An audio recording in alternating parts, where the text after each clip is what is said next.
If you're listening to this, we did it. My repertory theater company put Mac and me back in theaters for one weekend only, and we beat the Super Mario Galaxy movie. Hell yeah. I can't believe it. But Mac and me, that little alien and that little stupid blonde cripple that went off the edge, they won. They won. And I can call him that. I'm one of the only people in America who can call him that. One of the only people in America is crazy. One of the only people in America who can call who can call somebody blonde. Jonathan Ward. What I just called him. I won't even call him that again.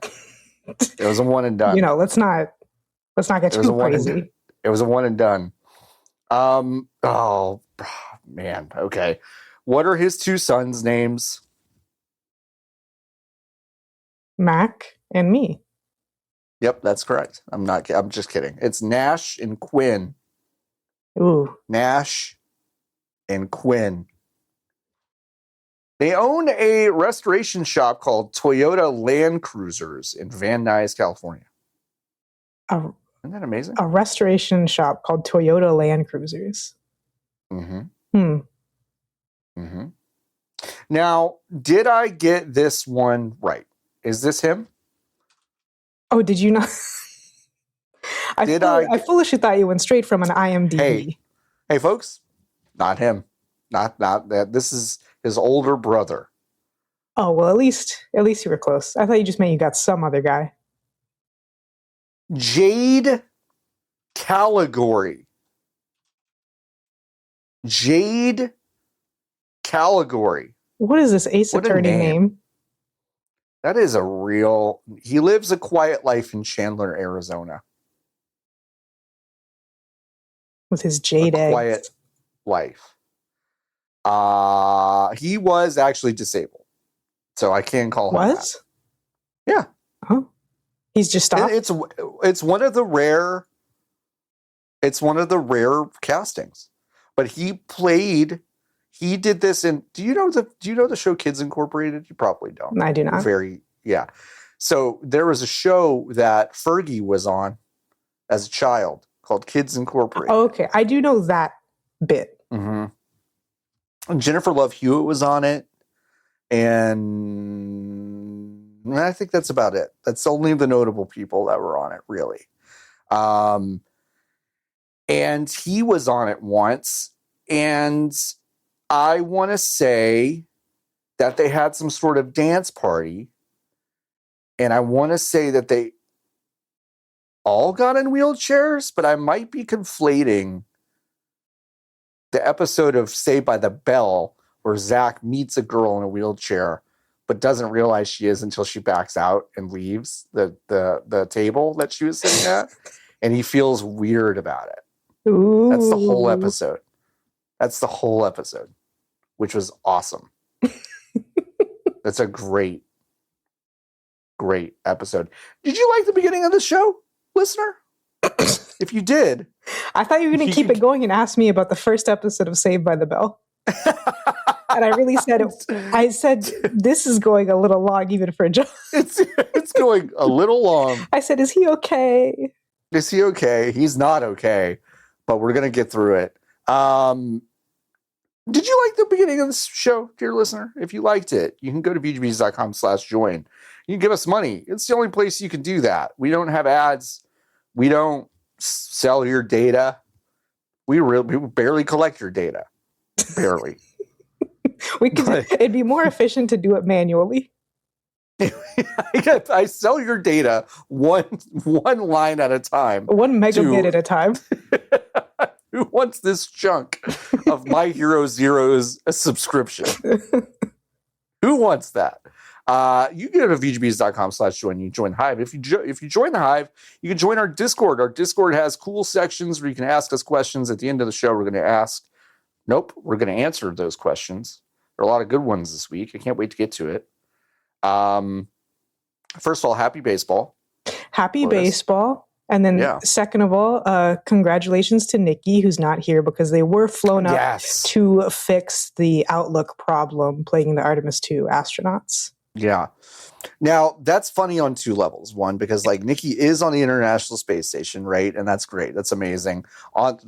Making a detour up to fix Artemis 2's, whatever. Also, did you get that news this week? Because you got it from Nikki Grayson. Yes, Nikki broke the news on accident. Broke the news on I guess accident. I don't know. Nikki was trying to be fun because it's a true thing that happened, and it became news.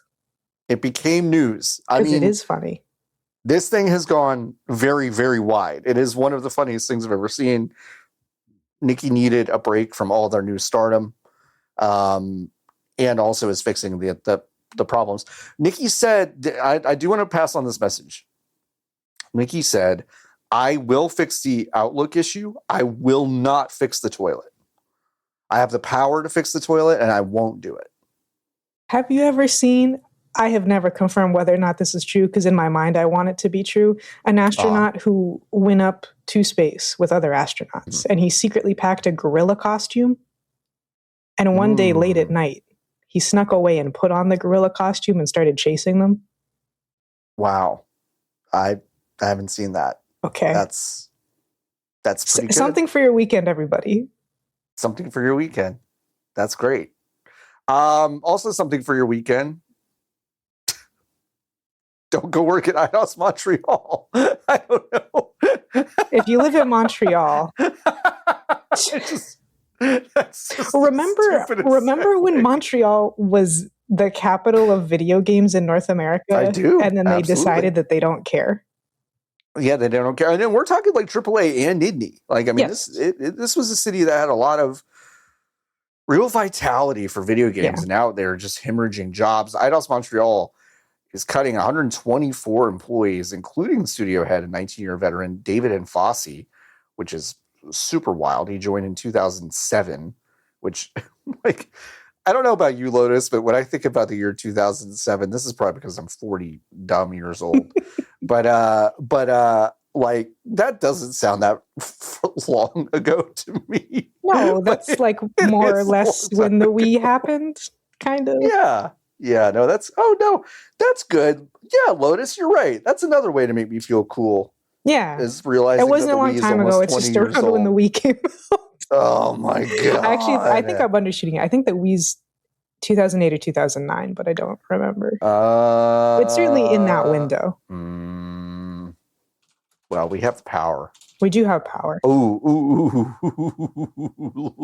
Am I off by a lot? Is it 5? Lotus. No, it's 2006. Oh, 6. So it was November 2006. So I was more right than I thought I was. Yeah, you were. Happy 20 years, Nintendo Wii. Christ alive. That's crazy. You think they'll release like a thing later this year that you can stand on for Switch? Just as a little like, hey, fatty. Hey, remember this? Hey, fatty. I wish Nintendo still had the personality. I recently saw it. Yeah, those early Wii Fit videos were pretty crazy. They need to get Wendy Williams back on the air, because I recently did see. Like, number one, free that woman, and I mean that completely genuinely, in the same way that I mean free Britney, free that woman. But I did recently see a clip of her, because she'll just say stuff where she's talking to her audience about fat camp or something. She was like, anybody been to fat camp? Oh, I see it work for some of you fatties, in the way that Wendy Williams speaks. And I'm like, don't say that, but also never stop being yourself, Wendy Williams. Beyonce. Death to all of them. If she can't say it looks like it worked for some of you fatties, we never get a death to all of them. We would never get a death to all of them. Unfortunately, you have to take it all. You do have to take it all. IDOS Montreal, by the way, their most recently developed title includes Marvel's Guardians of the Galaxy, which was actually very cool if you haven't played it. I think it was recently on sale for quite cheap. I can't remember if it's still on sale. Oh, I'm saying way too many things that I can look up fast, and then I do it, and then they put it on sale a fair amount, because I think it is $9. It's 85% off as we were talking about this now. Let me see how long it is actually on sale. I hope it's 3 hours. So no, it'll be April 9th is when that ends. So you still have a few days if you're listening to this the week it comes out. So yeah, it's $9. It's really for a really, really, really sharp, polished, well-written, fun video game. You should try it. They also did co-development of Fable and Obsidian's Grounded 2. Their last cuts were in December, but they also they've cut 300 employees since the start of 2024. They also had layoffs last March. Mm-hmm. They are at this point an Embracer-owned studio that are basically just co-developing Xbox Game Studio titles. That's like so really stable, really super stable, really stable, so stable.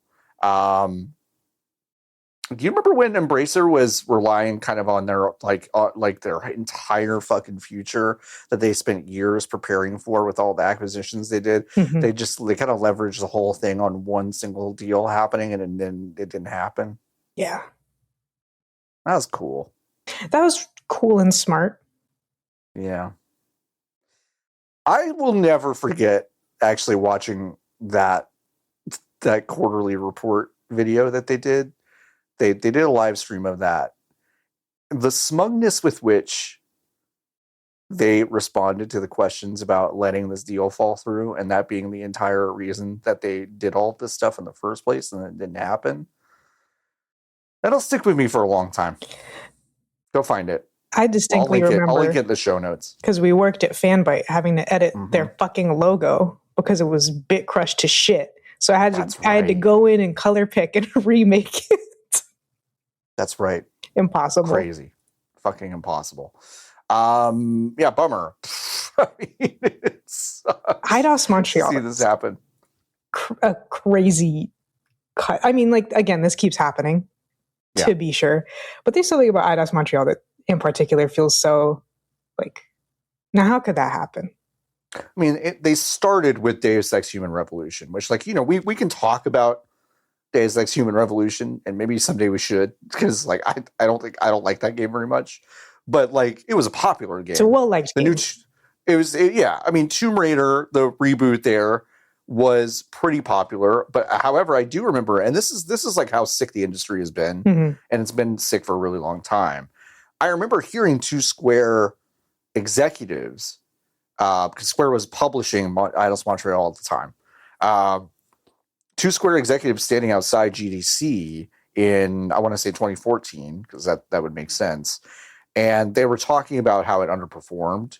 And Tomb Raider sold 1 million copies in 48 hours. Is that good? As of several years after its release, it had sold 14.5 million copies. Is that a big number? That's a huge number. It's an enormous number. It's an enormous number. Yeah, that's the thing about Square Enix, right? Is they don't know how to do business. No, but they don't. They have like the divine grace of God on their side. That no matter what they do, they keep selling out everything, and somehow things are somewhat working out. Do you ever think, despite all of it, Final Fantasy 15 came out? It's a video game that came out and it has its problems, but it's pretty well liked. It is. It has its merits. It had a better reception at the time than 13, and it is getting the critical reappraisal that 13 got a few years ago, I feel like. So from multiple angles, that game, I would say, it is a success, kind of despite itself, because go back and look at that development cycle and it was fucking crazy. But Square, they don't know how to do stuff.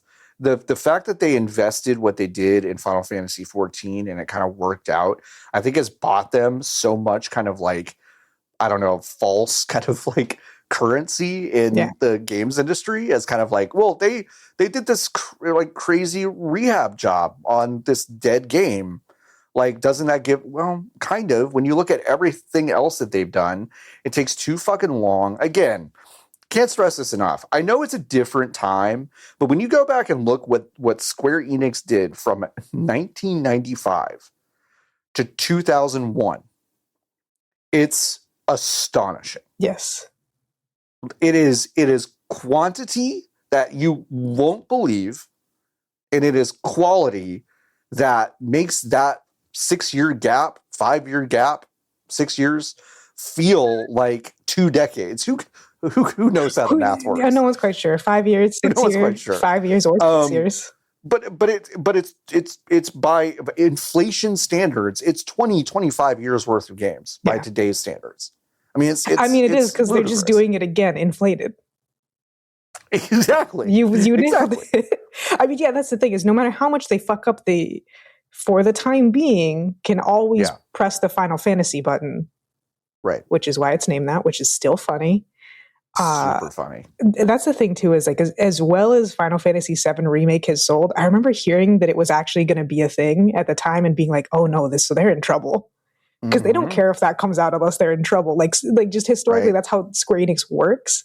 Right. Because they don't know how to do business. No, they don't. Only by purchasing or hiring so many incredible people have they managed to do anything right. And now they've sold some of them to Embracer, and now they're all fucked. Yeah, they're all fucked. Because they have an even less competent overlord. I just don't get it. I just don't get what we're doing. And we're letting just so much just institutional. I mean, those games exist, right? And I mean, like, yes, there's a chance that they could get delisted or whatever. And we still see delistings happening. So it's not so much that I'm fearful of losing the games, but just kind of losing like the legacies and the people making these things and getting to iterate on systems and things like Nintendo does. I'm not saying Nintendo is not without their problems. We talked about some of the Japanese labor market issues a few weeks ago, which I think are like super, super, super important to bring up. But it's like we are losing so much of that in North America. Yeah, even the more like mundane thing, which is that Eidos Montreal is and has been a really talented co-dev studio, and that's very like from the gamer perspective, that's like very boring, right? Like all those credits are like, we made the game work fundamentally, right? And maybe not necessarily in any way that you'll ever really notice, but that's like, if you like vital. If you liked something from Crystal Dynamics in the past like decade and a half, like Eidos Montreal worked on that probably. Yeah. They co-developed Marvel's Avengers, which is a game that had like a lot of problems, but I think it had a weird amount of promise that it just was never, ever, ever going to be realized, because they really had to make that a live service game. And that game was not, that was never going to succeed as a live service game. Anyway, this is just absolutely crazy. Not that this shit is real, but they were voted as one of the best places to work by GamesIndustry.biz in November 2021. So just 5 years ago. Just 5 years ago. That is not a long time. Moving on. Hey, remember when we talked about Shinji Mikami's brand new studio called Unbound? Nope. Unbound. Jeez. Remember that, like how they just formed, have been making something kind of in stealth mode. They've already been acquired by Stellar Blade dev Shift Up. They're entering into a publishing partnership, which is really just a full acquisition. They're going to be handling distribution and publishing for their titles. They uploaded a little partnership, like documentary about it, which is the documentary. It's 4 minutes and 42 seconds long. I'll kill you. Yeah, I know. That's what they call it. It's a documentary. It's not. But listen. Mm-hmm. The video. I'm not saying it is. Mm-hmm. It's AR. Mm-hmm. Is it AI? It's hard to tell. It's hard to tell because AR stuff tends to have that kind of look. And hey, there are a couple shots here. So does Stellar Blade. So does Stellar Blade. There are a couple shots here in this tower that look AI to me. This zoom into the weird stuff, like you just have to go look at it. There's a frequent AR AI sheen to it, which would also make sense because Shift Up seems to be really interested in Gen AI in a way that is so gauche for the two reasons, right? Number one, generative AI has never been cool, but it's extra not cool now that we know how not cool it is. And the second part is this kind of bizarre xenophobic thing that you hear coming out of Korea and Japan games sometimes, which is like, well, we just can't keep up with China. There's so many employees at their studios. There's 100 of us and there's 1,000 of them. And it's like, well, that's it's 30 people worked on Final Fantasy VII. So who cares? Who cares? Who gives a shit? Who gives a shit? What are you guys talking about? It's interesting. Stellar Blade did a lot for this studio. They also did they also have Nike. They have infinite money from Goddess of Victory Nikke, because that is a Korean gacha game that is very popular. Yeah, which was published by our favorite company. Oh, that makes a lot of sense. Level Infinite. That's Tencent, baby. Hey, just your periodic quarterly reminder. If you see Level Infinite, that is Tencent. Mm-hmm. They are trying to rebrand so you don't go, and that's thousands Tencent. Of Chinese employees that they have that no Korean or Japanese worker could ever stand up to the might of. They need generative AI so one employee can do the work of 100 employees. To 100. Okay. There's a really interesting thing here. Like I haven't played Stellar Blade. Okay, I haven't played it. I don't think I have any sort of drive to do it. No. So I need to be clear that I haven't played it. But it has a place in the current culture war that has the Unbound Studio output now deeply in question for me about what kind of vibe it's going to have. And that is that also just worries me. Shift Up, because that's an issue with Nikke too. One could argue it's an issue with all gacha games that have a sizable Korean audience, but misogyny is real. It is real. It is real. It's alive. I don't know. It's like I'm glad Mikami got his money. Just like many Japanese game dev auteurs, he has such a level of influence and well-earned respect that he could get that money. And if you need that money, sure. But it shifts up. I do. It's weird. The CEO of Shift Up is a strange, deeply strange figure, because he does seem like someone he seems like one of those CEOs who's originally a game developer and does care about the games a lot, but he's so weird, man. He's weird. He's just weird. He's weird. He's just weird. He's just weird. He's just weird. Speaking of other games in different kinds of peril and AI, Stormgate, which is a kind of a StarCrafty strategy game. Yeah, ex-Blizzard folks. Ex-Blizzard folks. It's about to lose its multiplayer online modes because an AI company bought the server provider called Hathora. They've been taken over by an AI company that is going to use their latest purchase, quote, to work on compute orchestration for AI inference at scale. Mm-hmm.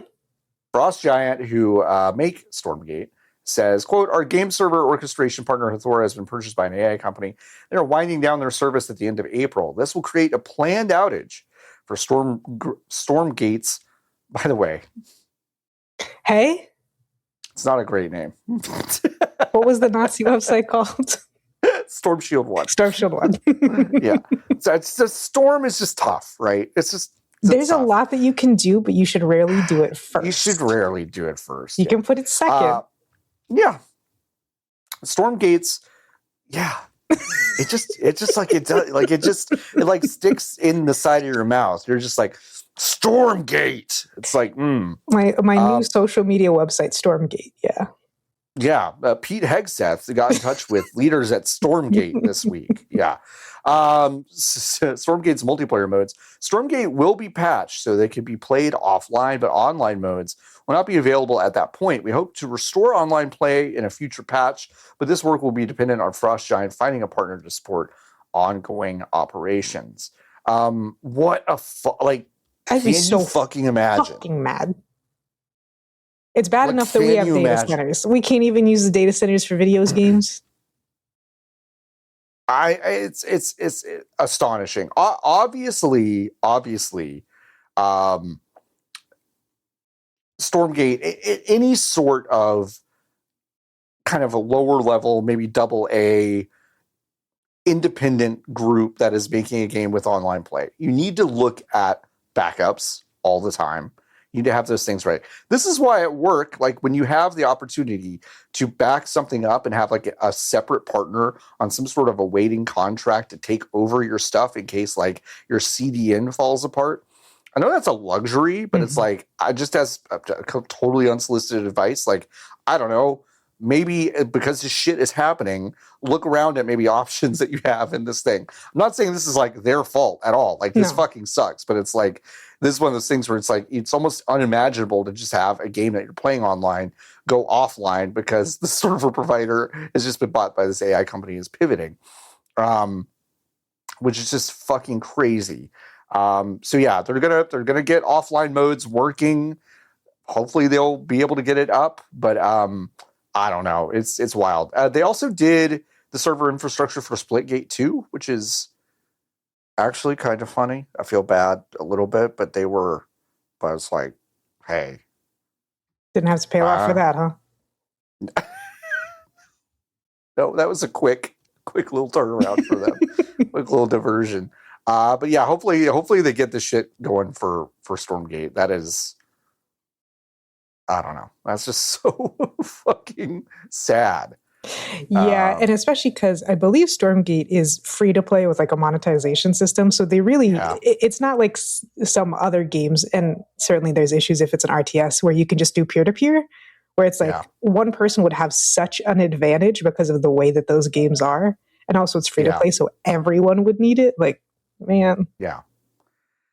What's also interesting, I went over to the website now for Hathora. Just details here just really stink. The platform is discontinuing its service. This is on the banner at the top.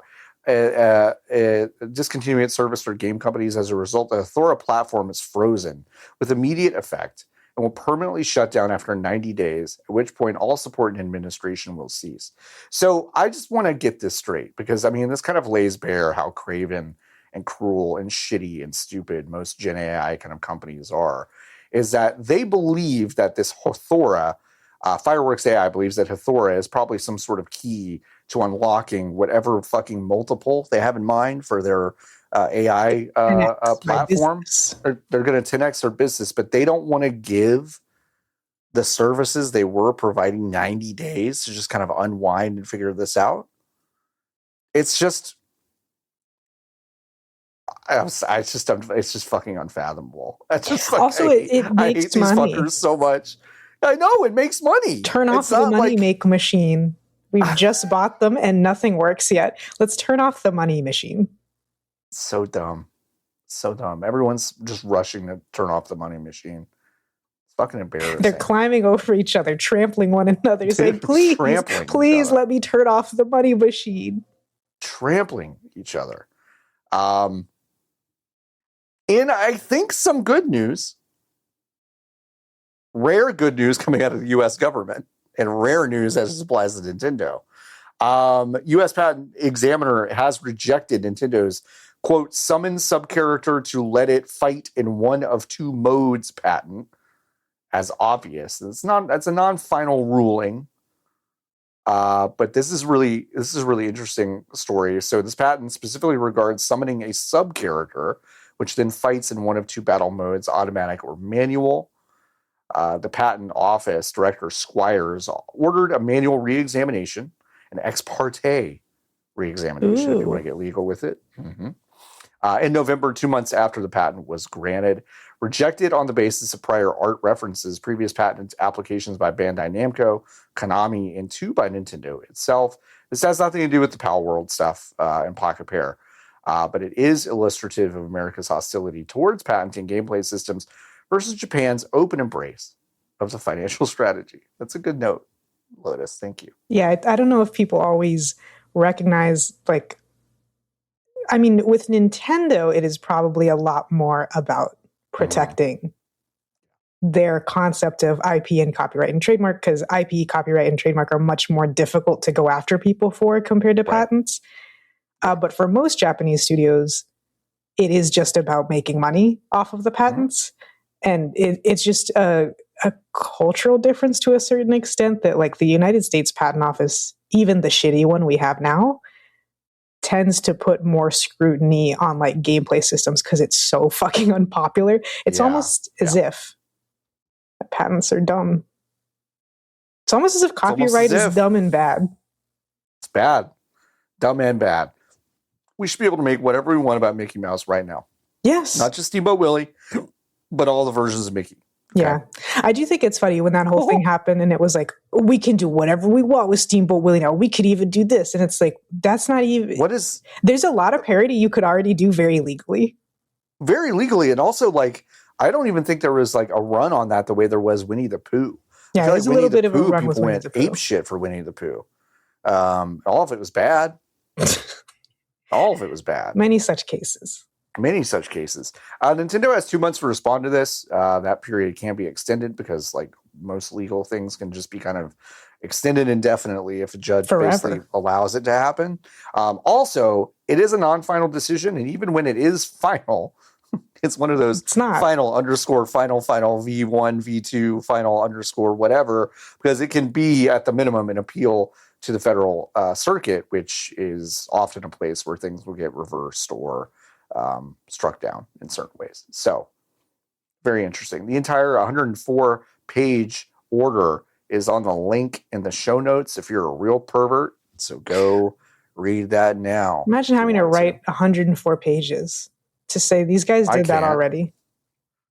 Like, not only these guys did that already and people had been doing this, but we have it in writing that they asked us if this was a thing from 20 plus years ago. The Konami one's from 2002. It's crazy. Being a lawyer sucks. Really crazy. Being a lawyer sucks ass. I gotta write 100 pages. Stupid. Well, let's talk about something else. You remember Garry's mod? There's a new thing called Sandbox. Sandbox. It's like a ampersand box. Ampersand box. It's a little cute. Sandbox. The guy from Undertale. This is a great a name for something with the ampersand and everything. You just want to go to sbox.game.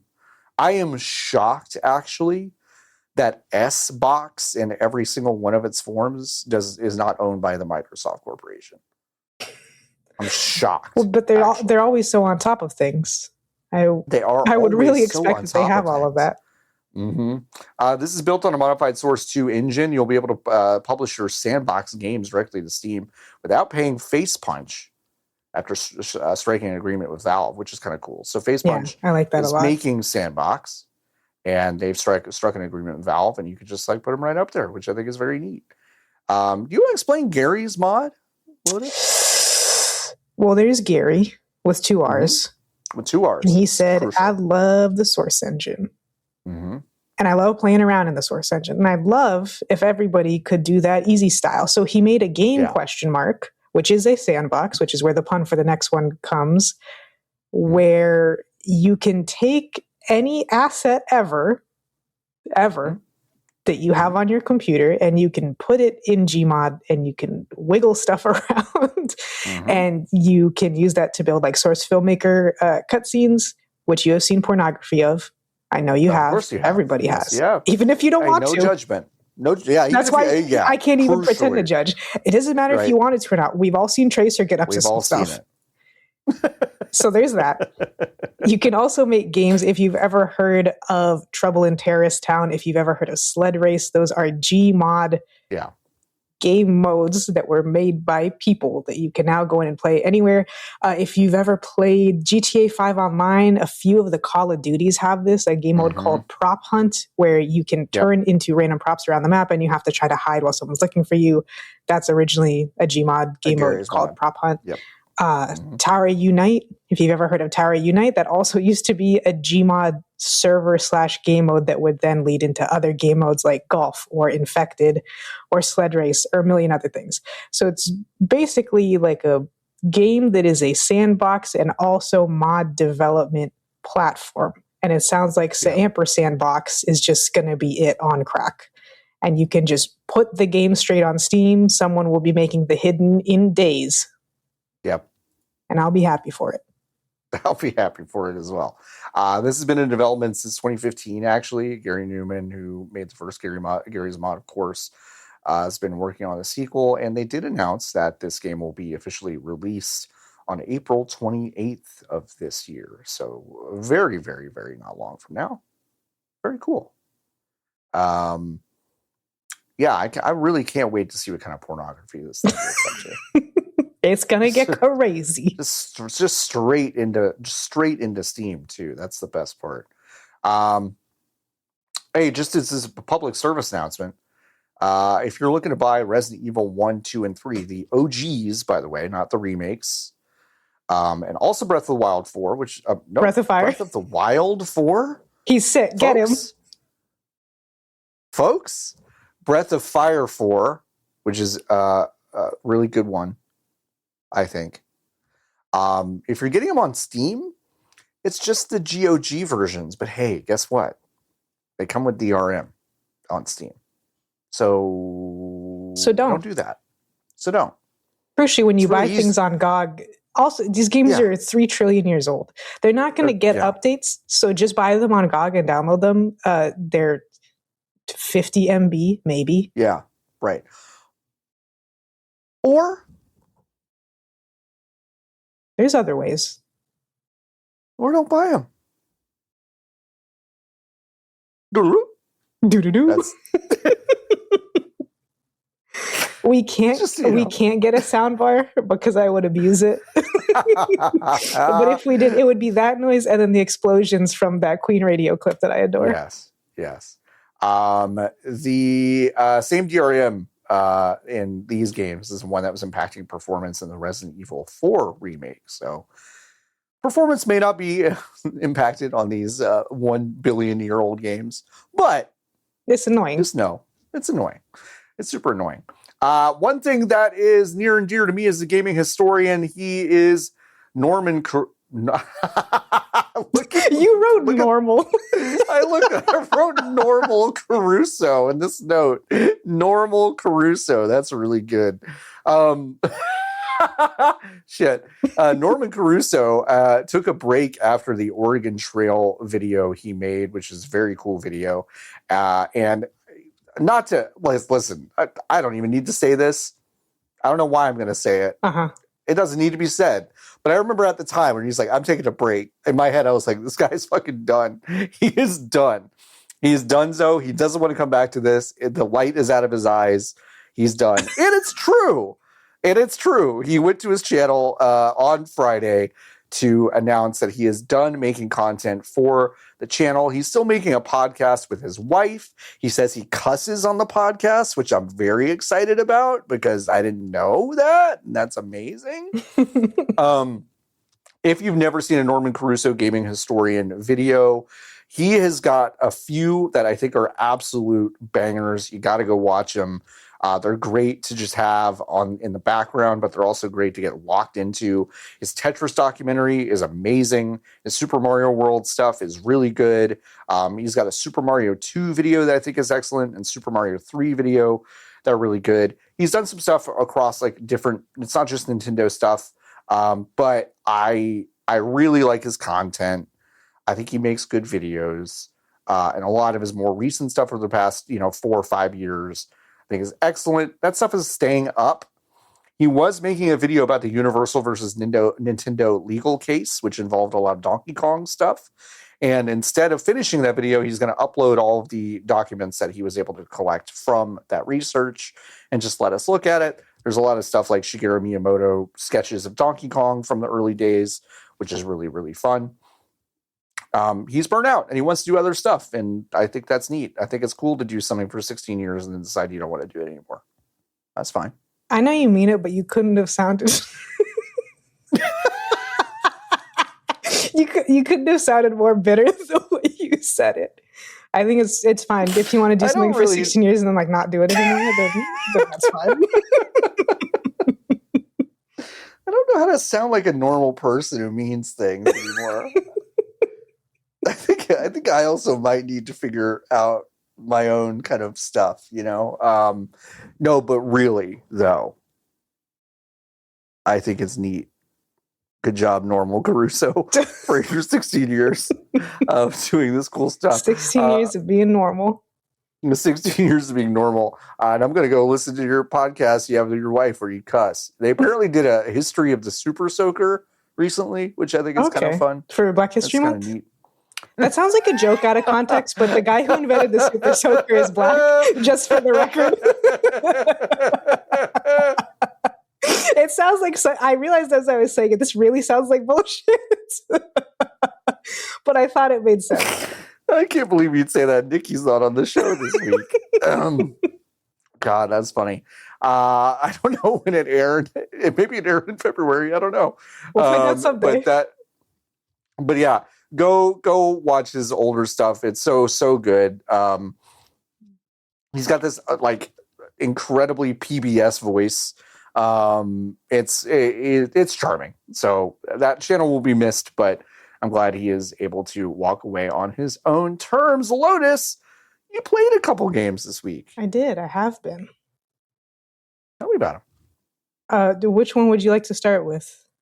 Let's do the Perfect Tower 2. Okay, I have it open right now. It is because it's an incremental game. Oh, it is? Yeah, that's fun. It's interesting. I really like the characterization of it because it is technically a tower defense game where... Holy fuck. Okay, yeah, you know, in the land of cubes, they're trying to build a perfect tower to defend themselves, and it's not going great, so they build a simulation. And so you're I guess it's not a simulation, but a simulation island thing where you can test it and whatnot. And so there's approximately 3 million different systems. I unlocked this place called... I'm seeing that.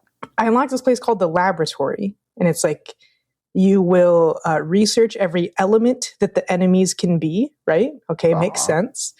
And when you do that, you know, you'll get resistance against them, you'll get bonuses, and you'll be able to unlock modules, which means like you can do an electricity burst move or something like that. Okay.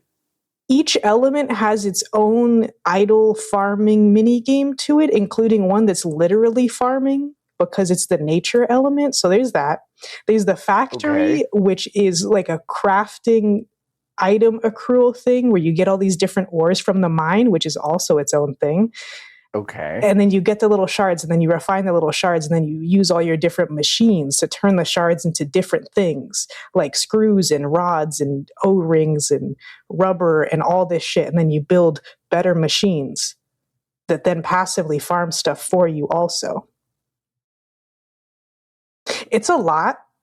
It's a lot. It's a lot. I mean, it's free, for the record. It's free. I'm enjoying how much of a lot it is. Yeah. It feels pretty like fine-tuned with the balance of a lot of things, which is kind of shocking in some ways. Like just how big the numbers get and how much is going on and how long your tower runs and stuff can go. There's also worker automation, which I haven't gotten too deep into. But right now I have them both in my power plant. And they basically refill the stuff and turn the power plant on automatically, which boosts the efficiency of other buildings that I have selected. Right. So I don't even have to be there. It's kind of a dumb question, actually, now I'm thinking about it. But like with incremental games, sometimes like the loop is laid so bare that it's like, okay, no matter what choice you make, just hitting the go up button is what you want. It like you may learn that it's not as efficient as some other thing that you could have done, but like you're still just basically going, sure, I'll do a little bit better over here. There's so many systems that look crisscrossed here. Like it wouldn't really make sense in an incremental game for you to be able to invest in something that makes you worse at it. Like that's not really what I'm asking, but like do you feel like you're like thinking about this more than other incremental games, or is it just still kind of like Brr, click when I have the ability to go brr. It's a little go brr, but it's also because there's so much going on. It has the one thing that I really like in a lot of incremental games where, like, yes, some things are going to be more efficient than others. Sure. But I also, even early on, kind of felt that freedom of, like, there's so many systems that if I just start spending the points, like, I'm not going to be wrong. You're not going to be wrong. But everything... You're just going to be exploring the benefits of some systems before other ones. Right. Maybe basically. In 100 hours, I'll discover that wasn't a great idea. Right. But it'll be fine. Yeah, I don't know. I forgot what your question was. It was basically just like, do you feel like you're thinking about this more than other incremental games? Or is it like... There's times where I do. It's just more? Okay, all right. Because there's one interesting thing that I don't think every incremental I've had has, where most of them have like a prestiging system, which is you get to your number and then you go all the way back down to 0 for some invisible benefit. But the interesting thing about this game is when you do that, all of the resources you have go into a trust fund, and then it slowly pays them back out to you in your next thing. And there are also like some perks and stuff you can get that make it pay out faster. Interesting. So yeah, there's levels of complexity to it. There's also the thing that, again, not everything has, where when you upgrade a building, unless you get a specific perk, you can't use it. Mm-hmm. So sometimes I do have to think about like doing things in the right order, right? Where if I can use all of the money that I have right now and upgrade my building that upgrades the tower, right? But the tower is the best way to farm the basic resources. So I probably shouldn't do that if I'm about to prestige, because then I won't be able to upgrade at all and I'll be stuck in baby mode. My tower won't do shit for me. So like there's levels of it to that. There's a couple of the buildings that I've like barely touched because I opened it and Professor Cube said, "Would you like me to talk about it, the tutorial?" And I said, "Yes, I would." And then I read through it and I said, "I'm not doing this right now. I'm not learning this right now. I'm simply not going to learn this right now. Forget it." That's really funny. Well, I've added this to my library. I think you should get into. I do think it takes that like the impetus that I think someone who likes these kinds of games needs. Yeah. Which is where you need to just be okay with kind of not knowing what anything does, because all of the currency will pay off at some point. Like it's fine if you don't know what the fuck is going on.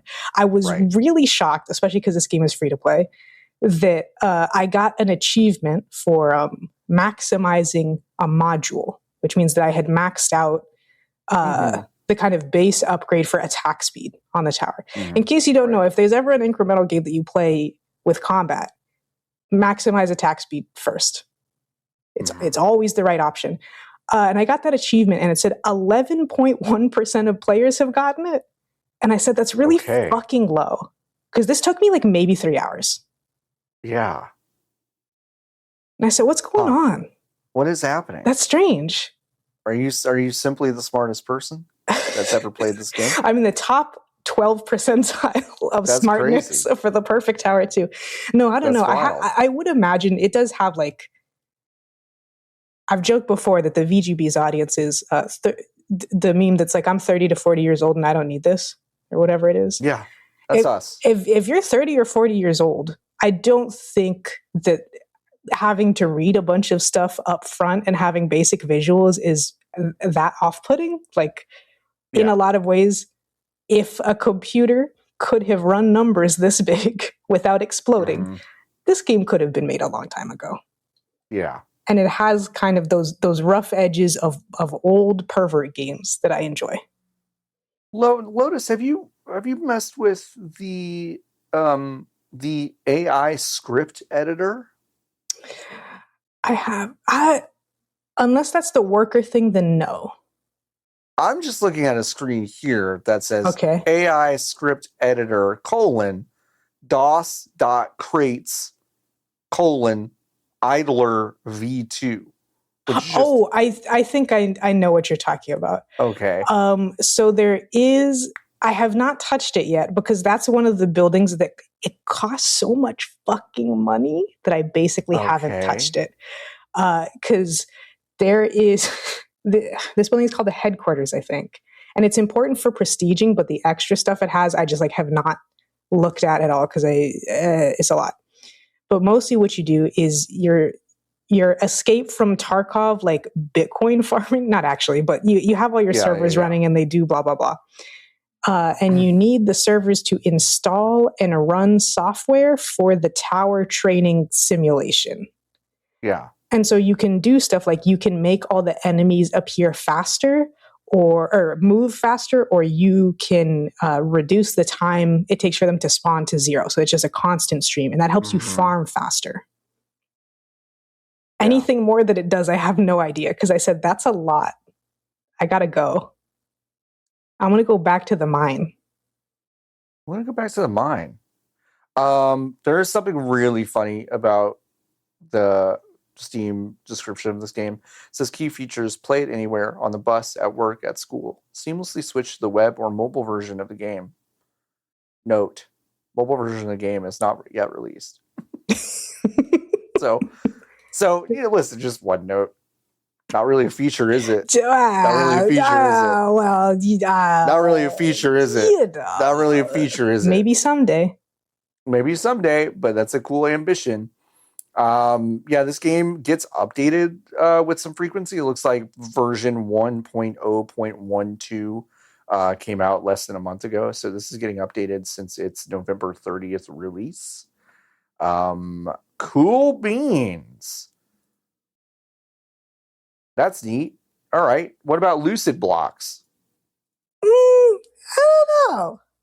I don't know. I have mixed feelings on it.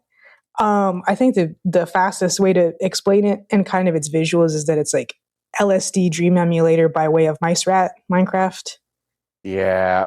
I will say I got really close to refunding this game because I didn't realize there was a pixelation slider and the game was hurting my eyes so badly. I was like, I think I have to just refund it. This is after legitimately 20 minutes.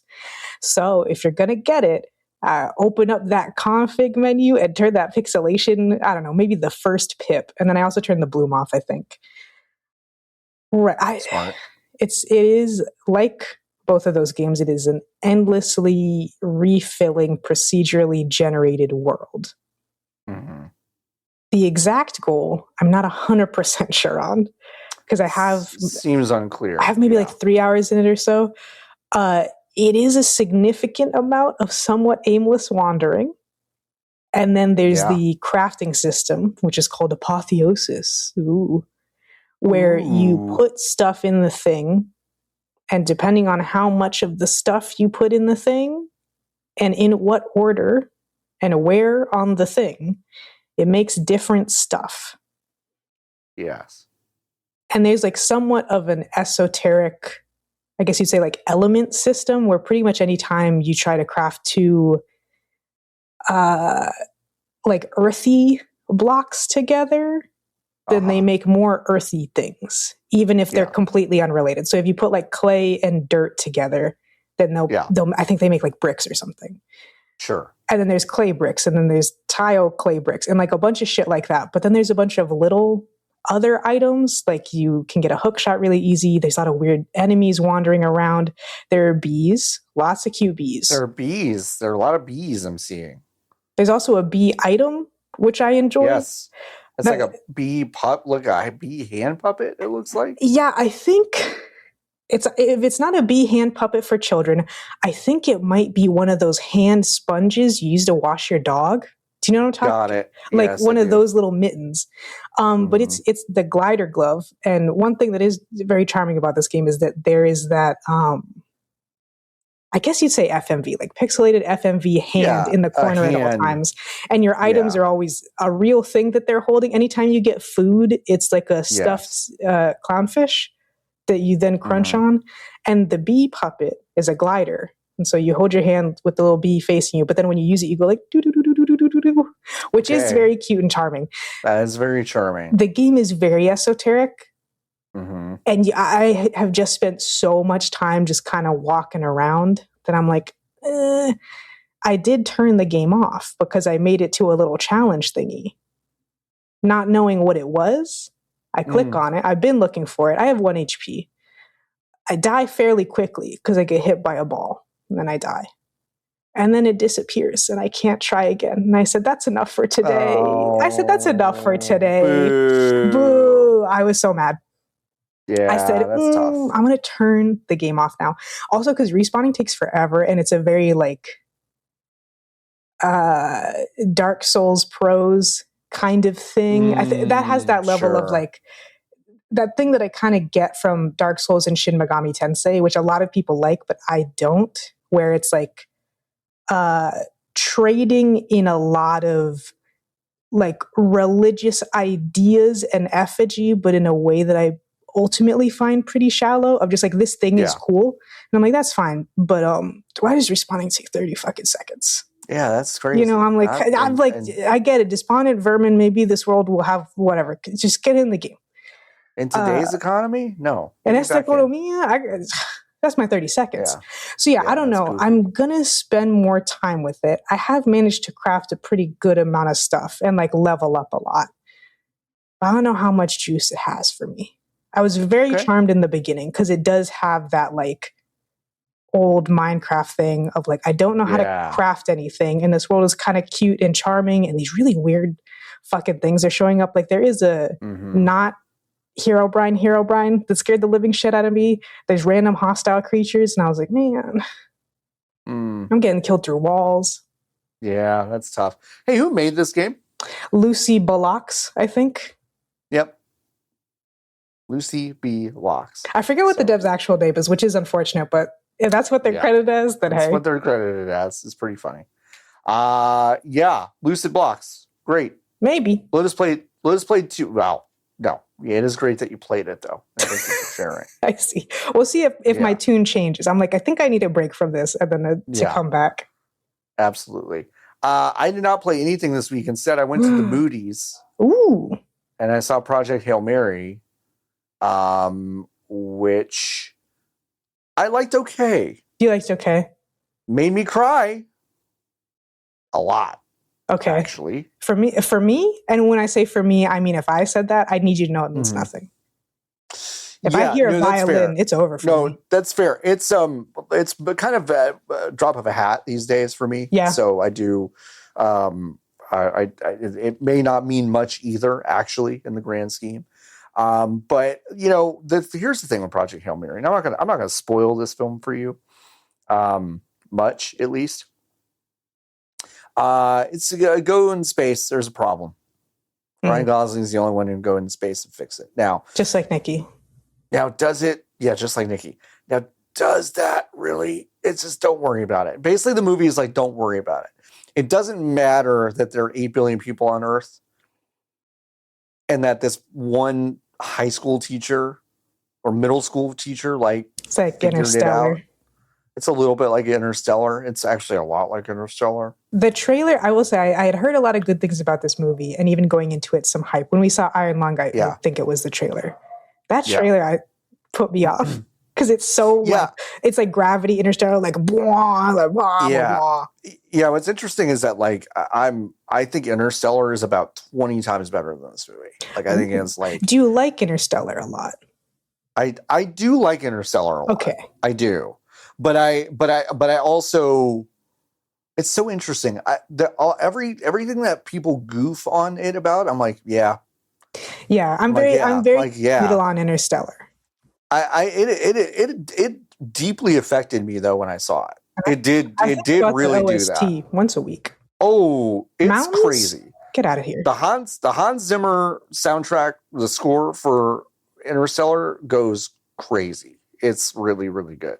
The use of the organ is insane in that movie. Like, what a choice. It's just so wild. You know what someone else said the other day? I can't remember who said it.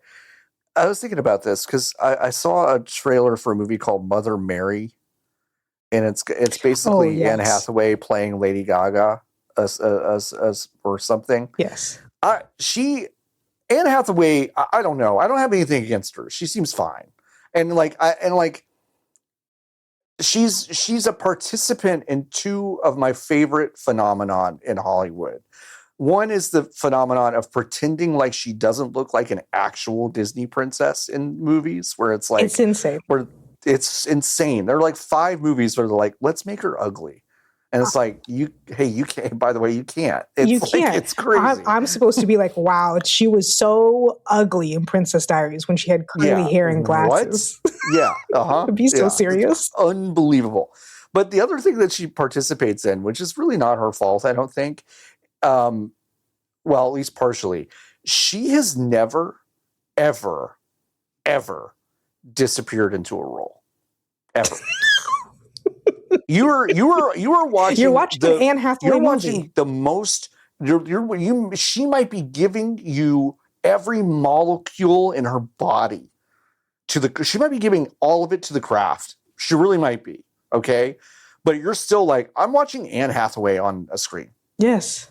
And it is crazy. I don't know how to explain it. It happens with some people. The reason I'm bringing it up is that I think Ryan Gosling is kind of there. Oh, 100%.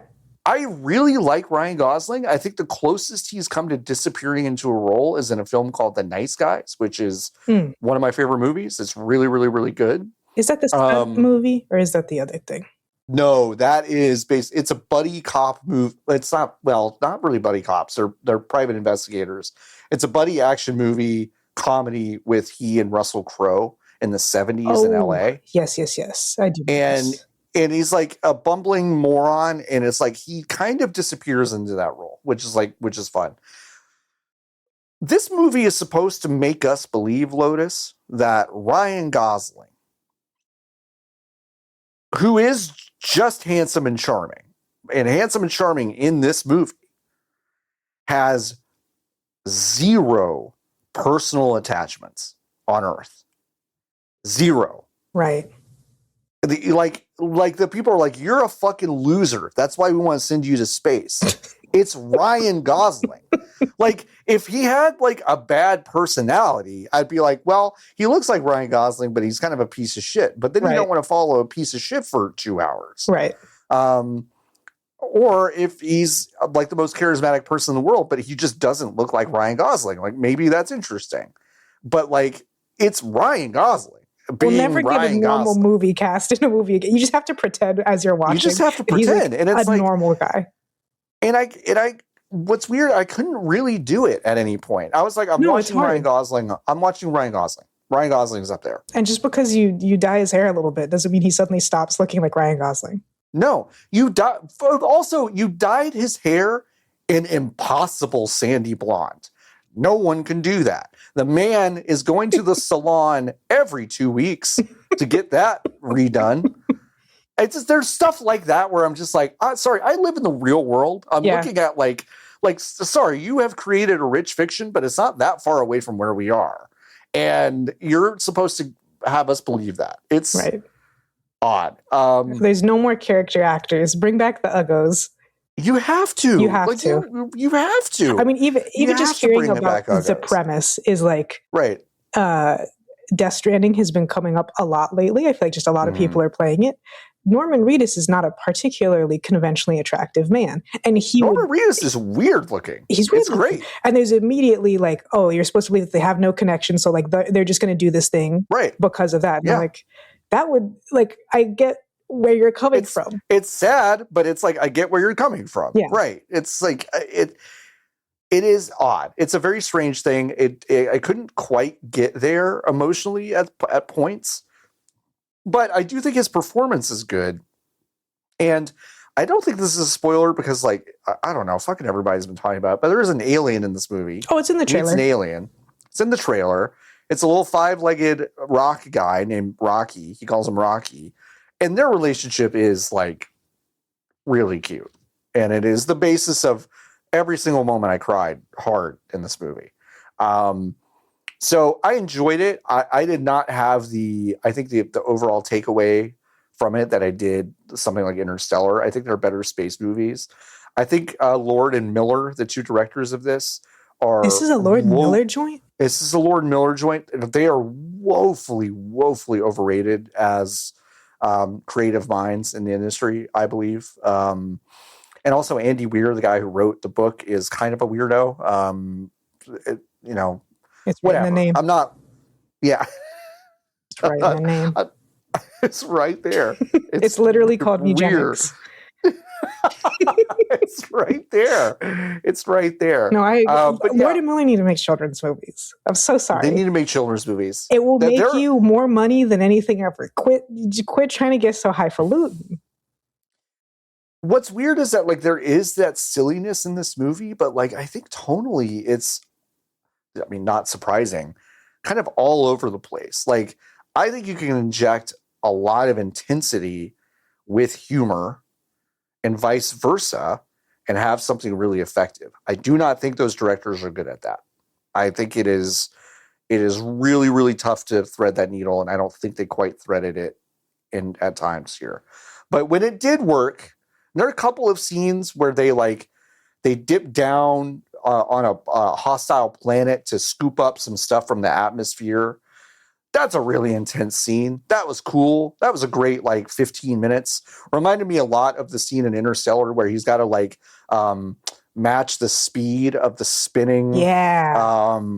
And the music is going fucking crazy and it's really, really intense. There are some scenes in this movie that kind of get there. But overall, I thought the pacing was kind of strange. The flashback structure only partially worked. I know that is how the book is structured. I know that's how the book is structured. I don't know if it was that effective on screen. Also, I have to give a side note. I went to the Alamo Drafthouse, which, you know about their new ordering system? Oh, I think I saw you post about it. I want to say. So you used to just go in and there was a menu and you would write on a piece of paper. Well, if you got there early enough, there would be a server that would come by and take your order. But if you needed something during the movie, you'd write it on a white piece of paper and stick it up on this little this thing on the table. And they'd come by, they'd look at the slip of paper and they would go, cool, great. And then they'd disappear and bring it back to you. All right. Now they've switched to phone ordering. No. Where you have to scan a QR code. I'm old about phone. I should never need phone for food, etc. Ever. It should be optional. You should never need phone for food. Okay. I'm also like this, Lotus. Like when they go, okay, maybe my most boomer trait was even before COVID had totally kind of dissipated to a reasonable, even before I got maybe the second vaccine, I was like, I'm tired of these fucking QR codes at these restaurants. You need to give me a menu. That was my most boomer trait for a little while. I would never actually have it on the wall or something. But I would always think, I'm like, please give me a menu. When they didn't, I would just be like, okay, I'll use the QR code. But I was always just like, if you give me a menu, I'm going to be a lot happier. Anyway. No one likes them. No one likes the phone. You have to get your phone out in the middle of the movie. Which is famously a thing that they would play a whole commercial telling you not to do. A whole ass commercial. Lotus, they still play that commercial. Do you know what they've added to the end of it? Except, unless they go, it's actually worse. They go, we understand the irony of asking you to do this order on your phone. And I'm like, when I'm a little embarrassed I did this again, I'm turning into someone I don't really like sometimes. It came on the screen and it said, we understand the irony. And I go, the fuck you do? You don't understand it. You don't understand the irony of it. If you did, you'd be embarrassed and you wouldn't do it because it is really goofy to ask us to take out our phones and fucking order something. The worst part is that it appears that their whole system is broken because when you go click shakes and sweets, and by the way, shakes is maybe one of the more I think the more ordered things on their menu, like a lot of people order shakes. They have 6 or 7 varieties. Didn't work. Just brought up movie candy. That's it. Their menu was halved in terms of quantity.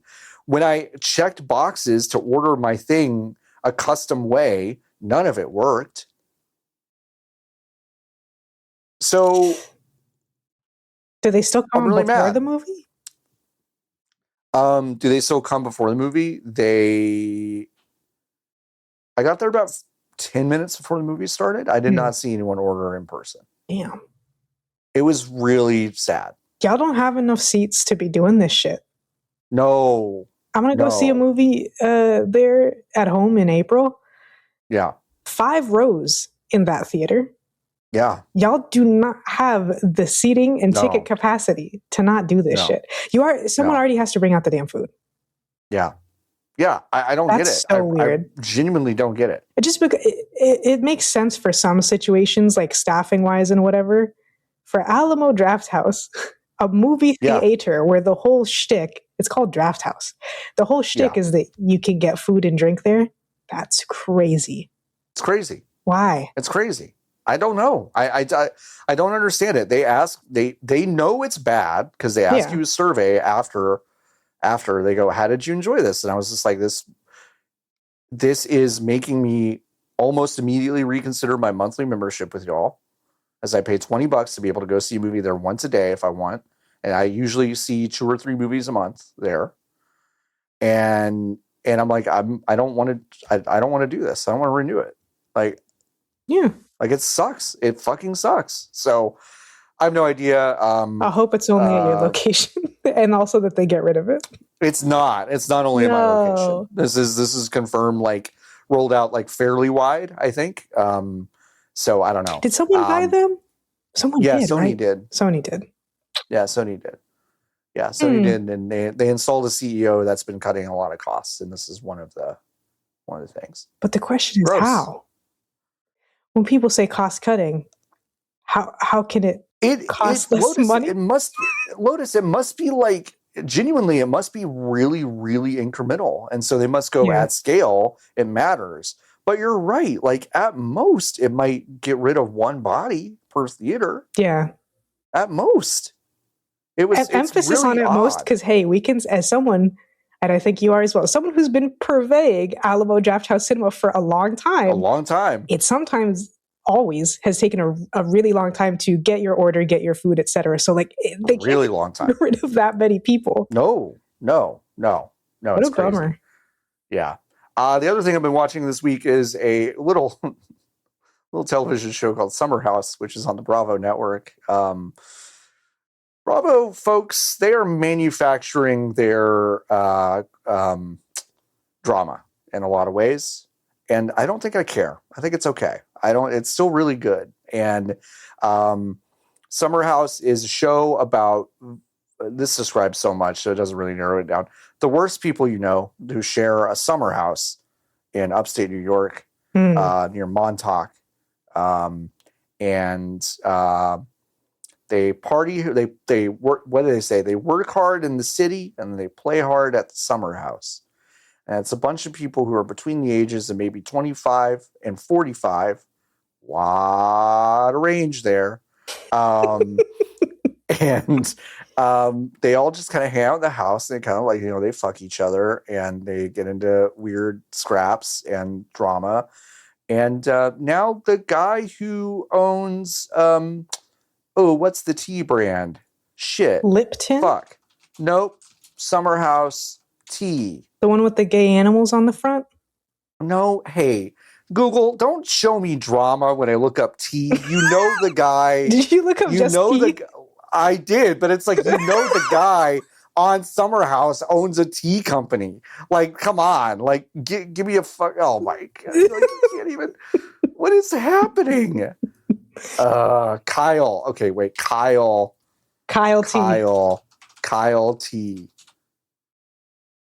Oh my God. Putting more evidence into the folder of you being old, as if it's not entirely Google's.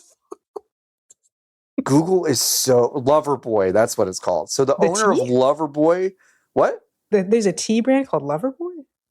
It is a hard tea. Oh. A hard tea. Hard. So he owns Loverboy Hard Tea. He's like the 45-year-old. The drama, Lotus, is that he is married to a woman named Amanda. And Amanda is now fucking one of the other people in the summer house after their divorce. Oh. So now we're like, wow, that's crazy. I can't wait to see how this turns out. I've watched every episode of the show Summer House. It might be like, I don't feel bad about watching every episode of Vanderpump Rules. I really don't. But I do feel a little bit bad about watching every episode of this show. It's really bad. It's not a good one. But yet I know it is, because I thought you were going to say something else after you said we can't wait to see what happens next. But no, that's where the storyline is at the moment. That's it. That's where it is. I'm on episode 6. I'm like, I don't know. The what they call the blogs, they're outpacing what's happening to us on the show. So I know this is going to happen. And this is what they do. They seed it this way. They go, by the way, this crazy drama is coming up. And it's like almost certainly because the ratings are flagging. Right. And they're like, well, there's nothing going on. I was like, oh, well, now I need to see the road that they caught on camera that brought us from here to where I'm reading that this is eventually going. So it's a weird structure, right? Like a lot of people avoid spoilers, but in reality, television, it kind of feels like you want to know ahead of time. You got to kind of know what's happening. So it's fascinating. Anyway, I wish I was more cultured. I'm not. But you're cultured enough to say it's not high on your ranking of reality television programming thus far. It's not. No, it's not. It's not. It's not. I still think Vanderpump Rules, although I've not watched the new reboot of Vanderpump Rules. I've not done that. And they rebooted it. I love the idea of it being called a reboot as if they haven't just aged and they brought the show back. No, they aged and they kicked them all out. But still, a reboot is like, I don't know. I know. It's a little strange when TV terms get applied to reality TV. Correct. Yes. Yeah. Right. Yeah. So all the olds are gone. Only the young Vanderpumps. The NFL's getting a remake starting this season. Yeah, it doesn't make sense. Because the jingle is different. Nothing else. Yeah, you're totally right. It doesn't make sense at all. Folks, thanks for listening to what we played, what we watched. You can now ask us a Hive question. You go to our Discord. Discord link will be in the show notes. Doesn't have a fun URL right now, and I got to fix that, but I haven't fixed it yet. So it'll be in the show notes. Go check that out. You can join our Discord for free. If you go to vgbs.com/join, you can join the Hive. And once you do that, you can go back into our Discord. You can join the Hive section. You can ask us a question in the Hive question channel. We got a lot of them this week. Let's start with Fonk asking, do you think E.T. would look less or more odd if he had legs? He has feet though, right? On the side? He has little nub feet. That he kind of they're little nub. He's hard to see sometimes. Nubs. They kept him in the dark a lot for a reason. I always was under the impression he was sitting like a frog. Mm-hmm. Right. Let me look up E.T. full body. E.T. Dakubakura. Oh man, it sucks. It just sucks. This guy sucks. This fucking guy sucks ass. It's Jesus Christ. Oh my God. We'll pop this in the fuck. Are you we gotta pop this in the show. Go to youtube.com/@VGBs if you want to watch. Shit, I need to open it. No. Ooh, an E.T. life-size statue from Cinemaquette. Bring the magic of the movies home. Log in for price? Yeah, I think that login for price. I think that's actually what I've pulled up here. So let's go ahead and take a look at this guy. There he is. There he is. God, that's tough. Looks extra wet this time around. This guy looks because he's always pretty wet, but that one's pretty wet. Yeah. Why is he got a little pooch? His fupa? Why E.T. got fupa? Why E.T. got fupa? That's crazy. He needs his organs to make lights. He needs his organs to make lights. He does have two little feet that are kind of like jammed. They're jammed into his body. I also agree legs would be better for this. He'd be scarier but less off-putting. He'd look like a Re-Dead from Ocarina of Time. He would look like a Re-Dead from Ocarina of Time. Which is still preferable. Yeah. Great question. Great start to this one. Sawyer asking another, I think, really good one. Do you have a favorite piece of playground equipment? It's been a minute since I've been on a playground. Yeah. I mean, the swings were always the hit. The swings were always the hit. The swings are so good. I got so scared of going high on the swings. Yes. And one time I did go high, and I was like, I can't. It was almost like drugs, Lotus. I was like, I think I knew what drugs are like when I went high on the swing for the first time, because I was like, that was really dangerous and thrilling. And I don't, if I don't get to do it again very soon, I might die. Like, that's how it felt to me. That's about as much thrill as I'm really willing to. But I will give an honorable mention to those huge playground sets, the underside, where you could, if you were not an athletic child, where you would hide with your friends under there.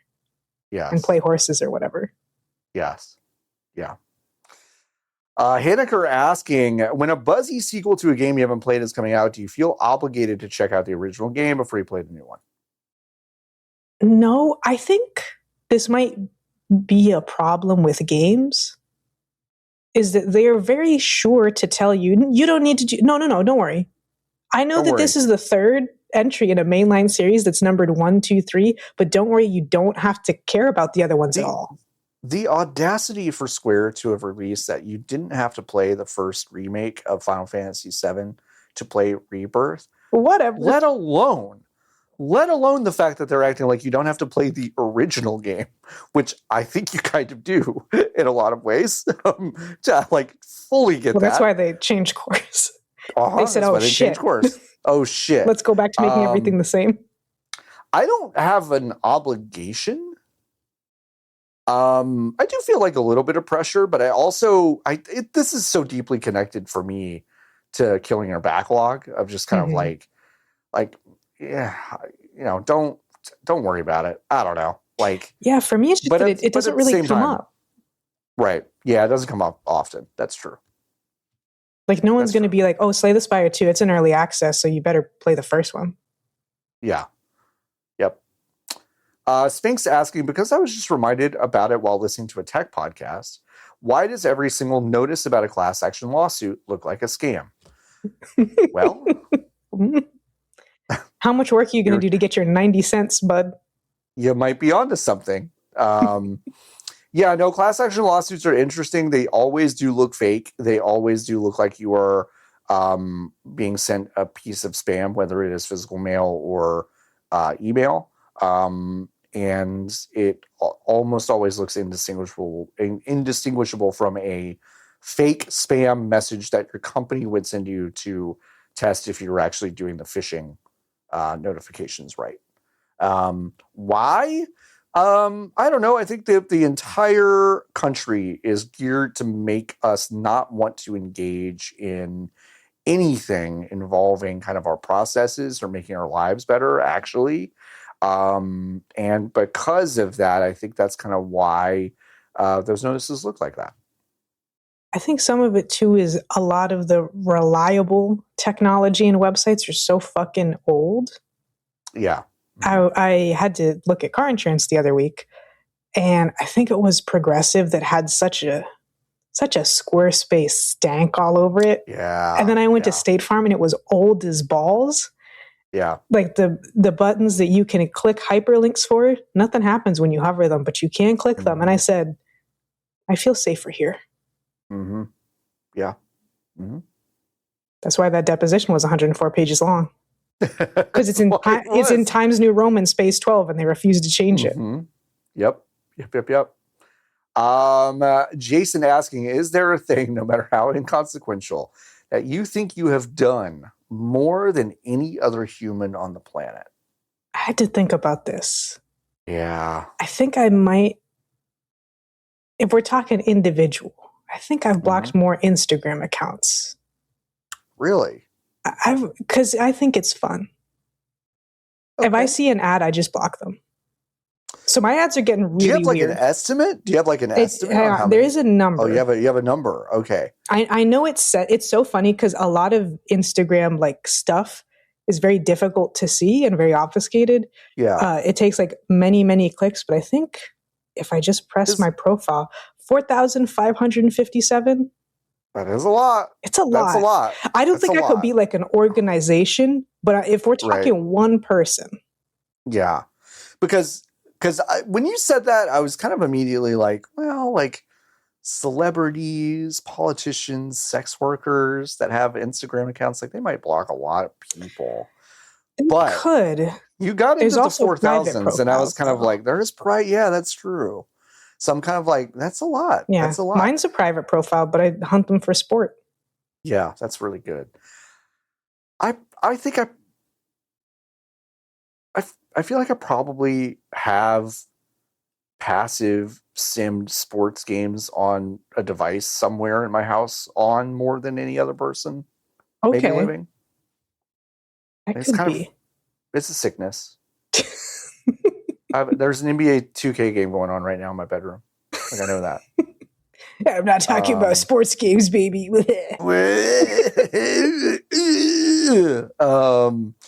Yeah, I don't know. Maybe. And I don't know. I thought about like just weird quirks or like, right. Not tics, but like little like habits I have. I don't know if any of them are unique enough to be like, yeah, this is the most. I do this the most. So I think that's my answer. Yeah. Chris is asking for a Peloton update from Nikki. We were intrepid enough to get Nikki's one sentence answer before they took off to go fix the Outlook situation on the Artemis 2. They said, I have progressed to more difficult classes in the last few weeks, but I'm on the bike less frequently and I'm using the mindfulness plus stretching stuff in the app. So you were welcome. That was your Peloton minute.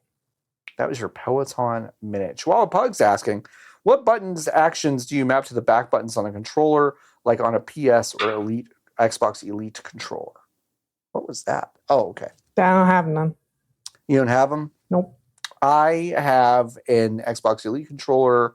I put the L3 toggles, L3 and R3 toggles on those usually. Mm-hmm. So I can run and also sprint, kind of, having those kind of toggled. But you know what? For ethical reasons, I will say that's not my favorite way to play a game. But that's what I would map those to, and that's what I have mapped them to in the past. And those are good ways to do it. Like, I think the L3, like anything that's like kind of awkward to press while you're doing something else important at the same time, I'll usually move to the back buttons. But I personally have little claw hand joint pain after I do that for a long time. Anyway. Yeah, I'm not fond of a back paddle. Yeah. I definitely get why they exist, and I think they're a good overall invention. But I don't use them a ton. Hard Die asking, is cereal soup? No. I agree. It's not. Because also you don't need liquid for it to still be cereal. Yeah. Vash is asking, everyone always says I'd simply walk away from the back rooms like I did earlier this week on Wake Up Honey, It's Tuesday, or some such. But what's a horror scenario that you would totally fall for? Not necessarily die, but one you would fall for. Here's the thing, Vash. I'd fall for a lot of horror scenarios. I am someone that like easily stares into the abyss. I am easily the person checking a sound in another room. I am doing so many things that I think a horror movie would be like, no, don't do that. I like when the TV turns on accidentally in the middle of the night because I roll over and hit the remote. I do sit up and I stare directly into the light of the TV, and like I could easily get got by whatever demon is inside the TV, and it doesn't matter. So there are really no. I would look into the gutter and it would pull me in. Like it's like there's no end to the scenarios that I would fall for. I'm a fucking idiot and I would die very quickly in almost all of these scenarios. Yeah, I don't know. As someone who is afeared of everything and also a horror movie enjoyer, it'd have to be some evil conniving woman. Okay. I think I'd get got. Yeah. I could get got. Adam's just asking, do you think the guy Pokemon, like Hitmonchan, smell like an animal or like a human? Like, is it human shaped and human sized, but still smells like a dog? But still smells like a dog. I do think it still smells like a dog. I think it's like human shaped, but it smells like a dog. Like a dog that's been baking out in the sun. I was going to say, I don't know if it would smell like a dog, but I don't think it smelled like a person. I don't think it smelled like a person. Like less feces, but like a rhino, maybe. Mm-hmm. Thick skin. Thick skin. Yeah. Rubbery. Sticking with the theme of thick skin. Funk asking, do you have any Pokemon voice name repetition like bits you find yourself doing, like saying coffee and coughing's cadence? I have a couple. One of them is from the hit Nintendo GameCube game Pokemon Channel, where the plot is that you have a TV and you're in the Pokemon world. And in the opening cutscene for that, you have ordered a television, and 4 Magnemite are delivering it because they can levitate, and so they're on each little corner, and as they're flying around, their little magnets are spinning around, and they go Magnemite, Magnemite, just all the time. That's really good. That's really good. I always do the which is how Surskit sounds in the anime. Has a scant few appearances, but they're really, really strong. Just going solid. And then also, if you just want to have a good time, there's only one I can think of off the top of my head. I wouldn't quite update it to Echolalia territory, but there is I don't even know what this is for. There's a old game called Pokemon Play It with an exclamation point. I think it might be a PC game. And if you go to YouTube, you can find one of my favorite videos called Pokemon Play It All 151 Cries. That's great. And it seems like the game developer was somewhat influenced by the anime, but they either, because of the time period, didn't have access to all the episodes and were just working off of memory, or only a few of them had come out. Because it sounds like they just got some guys from their studio and were like, okay. And specifically, the Squirtle one is Squirtle casting Bubble for some reason, presumably. Yeah. Maybe because of its original TCG card art where it's shooting bubbles. Yeah. So it's just it going, Squirtle! Just like that. Just like that. For some reason. Like that. That's a good one. I don't do the thing where I turn it into something else, but I will say like Squirtle. I will do that sometimes, but that's about it. I'm not Pokemon pilled, so. That is true. That's just not, it's not in my nature. Oh, and I like Krabby and Kingler. They go cookie, cookie. Cookie, cookie, cookie. Cookie, cookie. Pretty good. Jason asks, so fewer pocket monsters should be guys with jobs and taxes, and more should be quadrupedal critters. Are there any other games that would benefit from more 4-legged critter characters? Well, the short answer is pretty much all of them. Just add some guys. When in doubt, add some guys. Just add some guys. I will try to come up with a good answer for you. GoldenEye? Like, wouldn't it be sick if James Bond just dropped into like a sewer and then like there are a bunch of little like fuckers running around? and he's like, what? Money penny. What happened down here? That's what James Bond sounded like. and Moneypenny's like, James, the 4-legged critters are down in the sewer. And then you have to, I don't know, use your watch to zap them all or whatever. Uh-huh. That'd be fun. Yeah. I'm a game designer. Hitman should have more ambitals. That would be really good. Harkavian asking, have you ever got by an actual April Fool's prank? Can be one pulled by a specific person on you, or one of the big fake announcements that media outlets do, or anything in between? I'm sure one of the big fake things has gotten me for a moment, especially in the more recent years, where a lot of them we're seeing combinations of like, well, they're real because you've made it real. You know what I mean? Yeah. Like, it's not just a prank. You did do it. It's more of like a prank in the sense that you don't normally do the thing that you did, but you then did it. So like, I definitely fall for those, but I wouldn't even count those. I don't think I have, because we have kind of a truce. My older sibling's birthday is on the 30th. My mom's birthday is on April 1st. I have 2 birthdays on the 3rd, and then I'm on 10. So like, so you're kind of like, they usually just kind of leave. It's no, that's your birthday gift. Zone. We won't prank you. That's pretty good. Yeah, I'm an only child, so no, there you go. It doesn't really happen for me. My Hero Zero asking, is Breakout just pinball? No, I think you need Flipper to be Flipper. Yeah, it's not. Paddle is just if Flipper moved, it would be different, right? That's Pong. Move. Yeah, it's different. So pinball and Breakout are different. Yeah, I think to be pinball, you need ball or ballish thing and the flippers. Yeah. Funk asking, will Nikki watch the new Mario movie more or less times than the last one? Nikki did answer this in the chat. I will say, I'll just read their answer. I am contractually obligated to not talk about this movie the way I won't even do that. Okay, well, to talk about this movie the way I want to, but I will not be seeing it more than the one time I saw it. Now, okay, we are now separating, okay, the part where Nikki gave that statement, and now we're separating that into what I feel like about this movie. I haven't seen this movie, okay, but I did see the first movie. There's a chance I might see this movie just as kind of like a curio. The Big Picture podcast over on Ringer,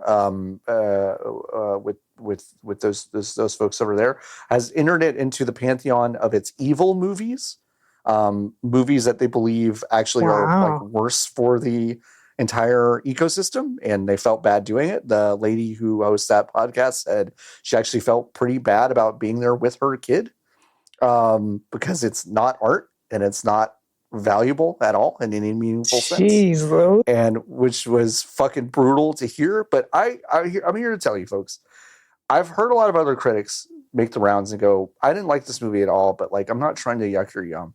I am. I think if you like this movie and these movies, you should get out more. You should go try new cuisine, or watch a sunset, or try to write a poem, or play a new game that you haven't played, or go see a movie that's not the Super Mario Galaxy movie, or read a book, or go to the park, or whatever. Just do things that are different than going to see Mario enough times that you can realize how much of a bummer it is that a Mario movie exists. Actually, I'll give you a good adjacent thing you can do. You can just watch the movie from 1993. You can watch a lot of interesting stuff. There's a lot of stuff. It's Illumination, right? Yes, it's an Illumination film. Watch Despicable Me. Watch Despicable Me. They've made some good movies over that. Yes. They're capable of making a good film. They're capable of making good films. The Mario movies are not good films. I don't think there's any sense I have that they'll ever be good. I am sad that they exist, and I'm sad that it is so successful. Okay. All right. Lovick asking, what's the most useless kitchen gadget you own? Ooh. Follow-up, should I buy a Ninja Creamy? Followed by, really should I buy? Yeah, it's really, really, really funny. The most useless? We don't have a tremendous amount of kitchen gadgets.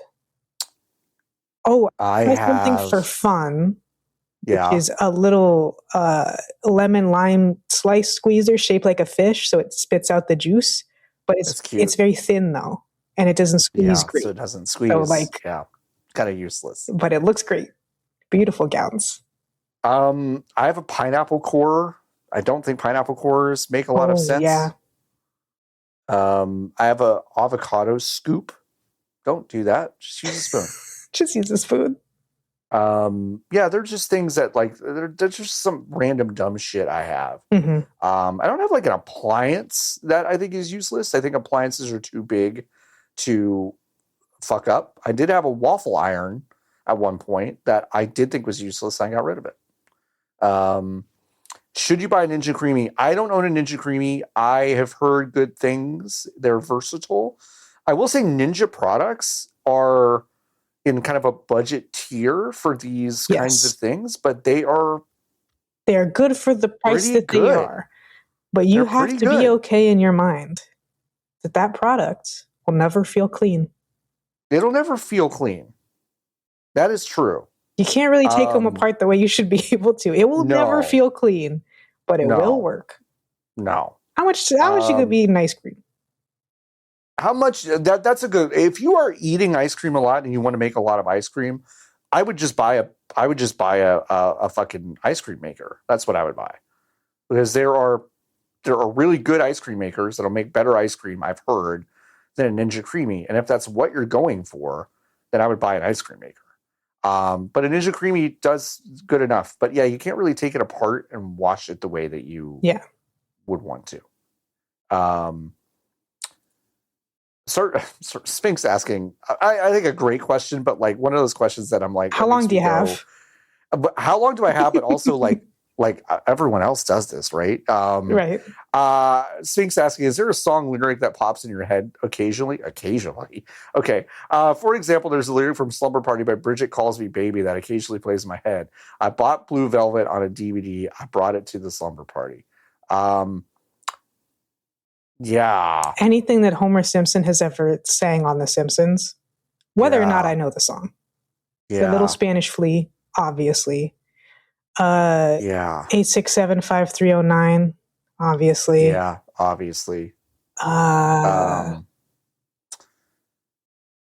blood runs cold. My memory has just been sold. That's from Jay Gal's band, Centerfold. I think about that all the time. I'm in the house like carpet. On occasion. It's really good. Yeah.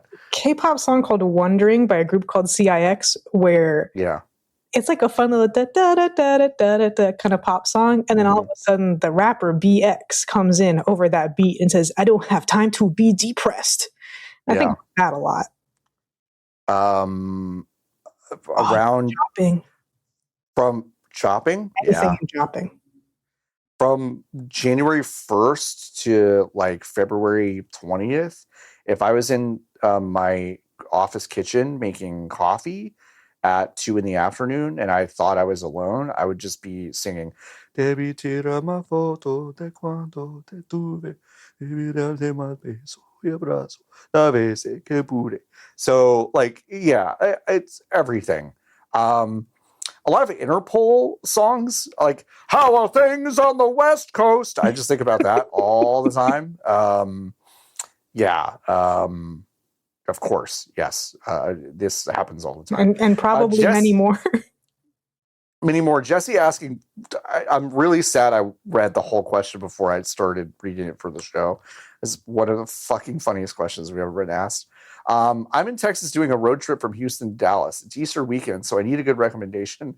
What's the best church? The one who makes the chicken. Yeah. There are a lot of churches on the interstate. I would definitely go to one of those. For an actual church, you need to like reverse sort by square footage. The smaller it is, maybe the more, or you have to find that sweet spot. If it's approximately the size of a middle school gymnasium, you're probably fine. You're probably fine. Anything else? Get the hell out of there. Yeah, I listen. I wouldn't even recommend my parents' church. It's too big. It's like down. No. Mm-mm. If you're going from Houston to Dallas, I mean, you just go to Joel Osteen's.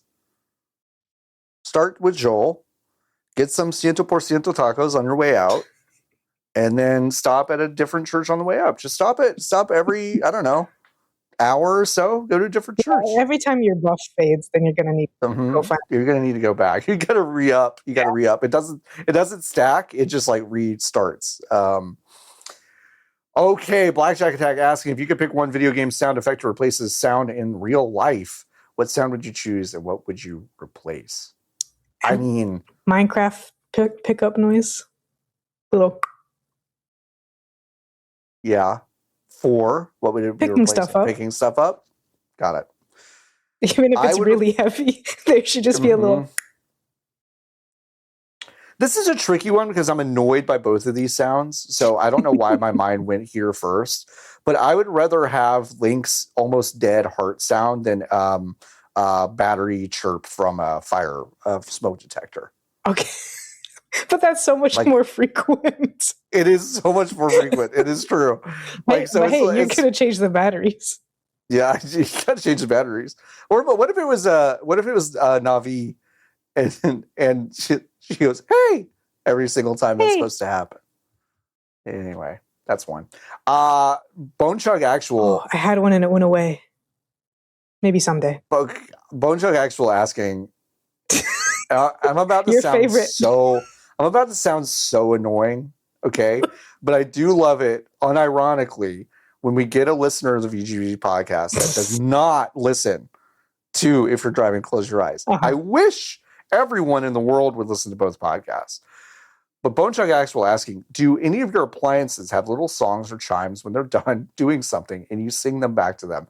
Bone Chug Actual, I do not sing them back to them. I lament, I bellow a mocking refrain at them when they do it because I fucking hate it when my dryer is like beep beep beep beep beep beep beep beep beep beep beep beep beep beep beep beep. I hate it. But if it did make the fart sound, that'd be a different story. It would be great. I don't like it. I don't like it when appliances sing at me. I don't need it. I'm good. I hate it. So I don't sing the back of them. No. I try to ignore them to the best of my ability. Yeah. Hate. My heroes here asking, are any of the games that have had a time limit as a major mechanic actually been improved by having a time limit? Yeah. Yeah, they're usually built around it. Even things like scoring or something. Yeah. I mean, My Hero Zero, Majora's Mask is an example that you do use here. It's such a soft time limit. I mean, you can restart the whole thing at any point. Mm-hmm. The games with real hard time limits, like that one bastard mission in The Simpsons Hit and Run where you have to pick up those boxes. Or is it Fireworks? It's one of those two things. That's really funny. Love that game down. What is the name of the... What's the name? Is it 11th Hour? I think that's... The 11th Hour is a game. I don't remember. Okay, there's a game called D2 game. I think it's D2. Yeah, I think that's what I'm thinking about. Or no, the original D. The original D is what I'm thinking about. D is a timed... It's an interactive movie survival horror game kind of thing. And there is a pause mechanic, I believe, but it's a timed game. So one time I like rented it and I played this on Sega Saturn and I rented it and I was like, my mom was like, we gotta go somewhere. So I was like, all right, I gotta pause. And so I paused the game and I was like, great, I'll come back and play later. And then when I came back, the game was like, you're fucking dead. You ran out of time. And I was like, what happened? And I looked it up and it's like, yeah, it has a timer it runs out. That's strange. So maybe not that one. Yeah, not all of them do, but I think Majora's Mask and ones that are really smart about it. I mean, Outer Wilds. Jesus. I normally don't do it in that order. Outer Wilds has got one, and I think that's improved because of it, right? Yeah. So, yeah. Okay, just a few more. Jason asking, are there any games you loved at the time you played, but you cannot remember anything about them beyond the vibe? For me, jazz punk, which is anything but the pretty vibe. Pretty funny answer because I'm close to agreeing on jazz punk, but I do remember parts of that game. Anything but the vibe. Here's the thing. It's hard to remember something. Right, that you don't remember. Remembering the elements of it. Just going through my Steam library. I'm going through my Rolodex of games I know I've played and or beaten, but don't have a strong opinion about. There's some RPG Maker stuff from back in the day that always kind of blurs together for me. Sure. What happens in the witch's house, don't really remember. Sure. I remember it being scary.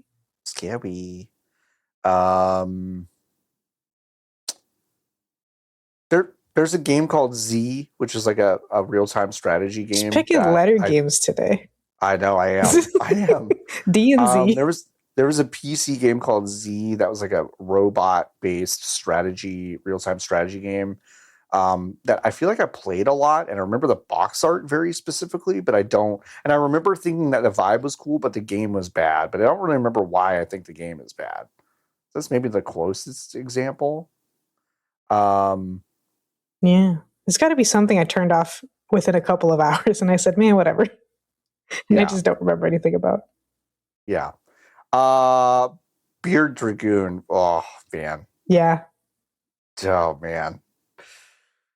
Which generation let them take away paid lunches? 9 to 5 used to actually be 9 to 5, not 9 to 5:30. Can we burn the system down yet? I mean, anytime. I'll give you one further, bud. Like commute time. Yes. Yeah, like people take lunches at their desks at crazy rates. Folks, I am very guilty of that. I eat at my desk 4 days a week, probably. Sometimes if you work a part-time job at a food location, and maybe even full-time, you're not allowed to leave. No. You have to eat their food and still pay for it. And still pay for it. That's the crazy part. We can start burning stuff yesterday. I'm good. Yeah, like we can do that whenever you want. Jason asking, are they ever going to make a good video game again? They might. Oh, yeah. There's a good chance. There's a good chance. Will anyone ever be gutsy enough to try to make another Ouya? Now, if you just mean like a box with Android games on them, probably not. Probably not, right? A box with just Android games? Probably not. But technically, all the little emulation machines are just Androids. But I'm not taking the little box. And like, if I was ever taking the Ouya on the train and going, I'm playing my Ouya. You can do that with a little emulation handheld. But I could imagine them making a bigger one that you have to keep in the house. Here is my analog GameCube. Except they can't call it. If the other one's called the Pocket, then this one is called the Analog Floor, which just sits on the floor and plugs into your TV, and it can play Resident Evil 1, 2, and 3 running on an Android emulator. I don't know.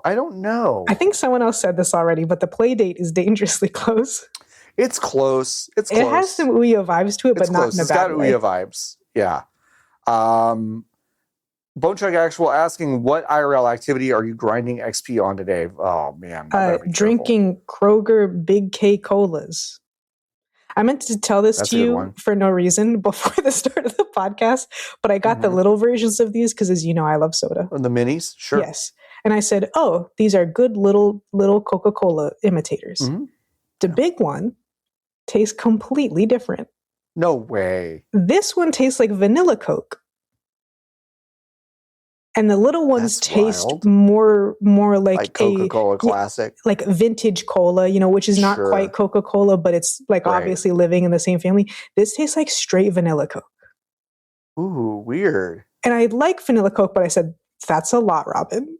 That's a lot. That's a lot. That's a lot. I love sugar, but the way that vanilla Coke tastes sugar-wise is a lot. I've never understood. I'm very much a hater of the idea that soda is dessert.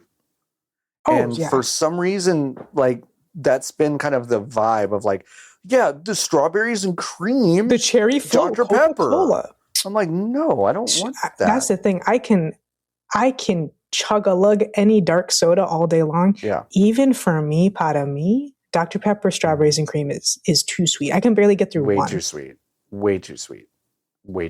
No, I'm not into all these dessert ones. The fruit ones are good though.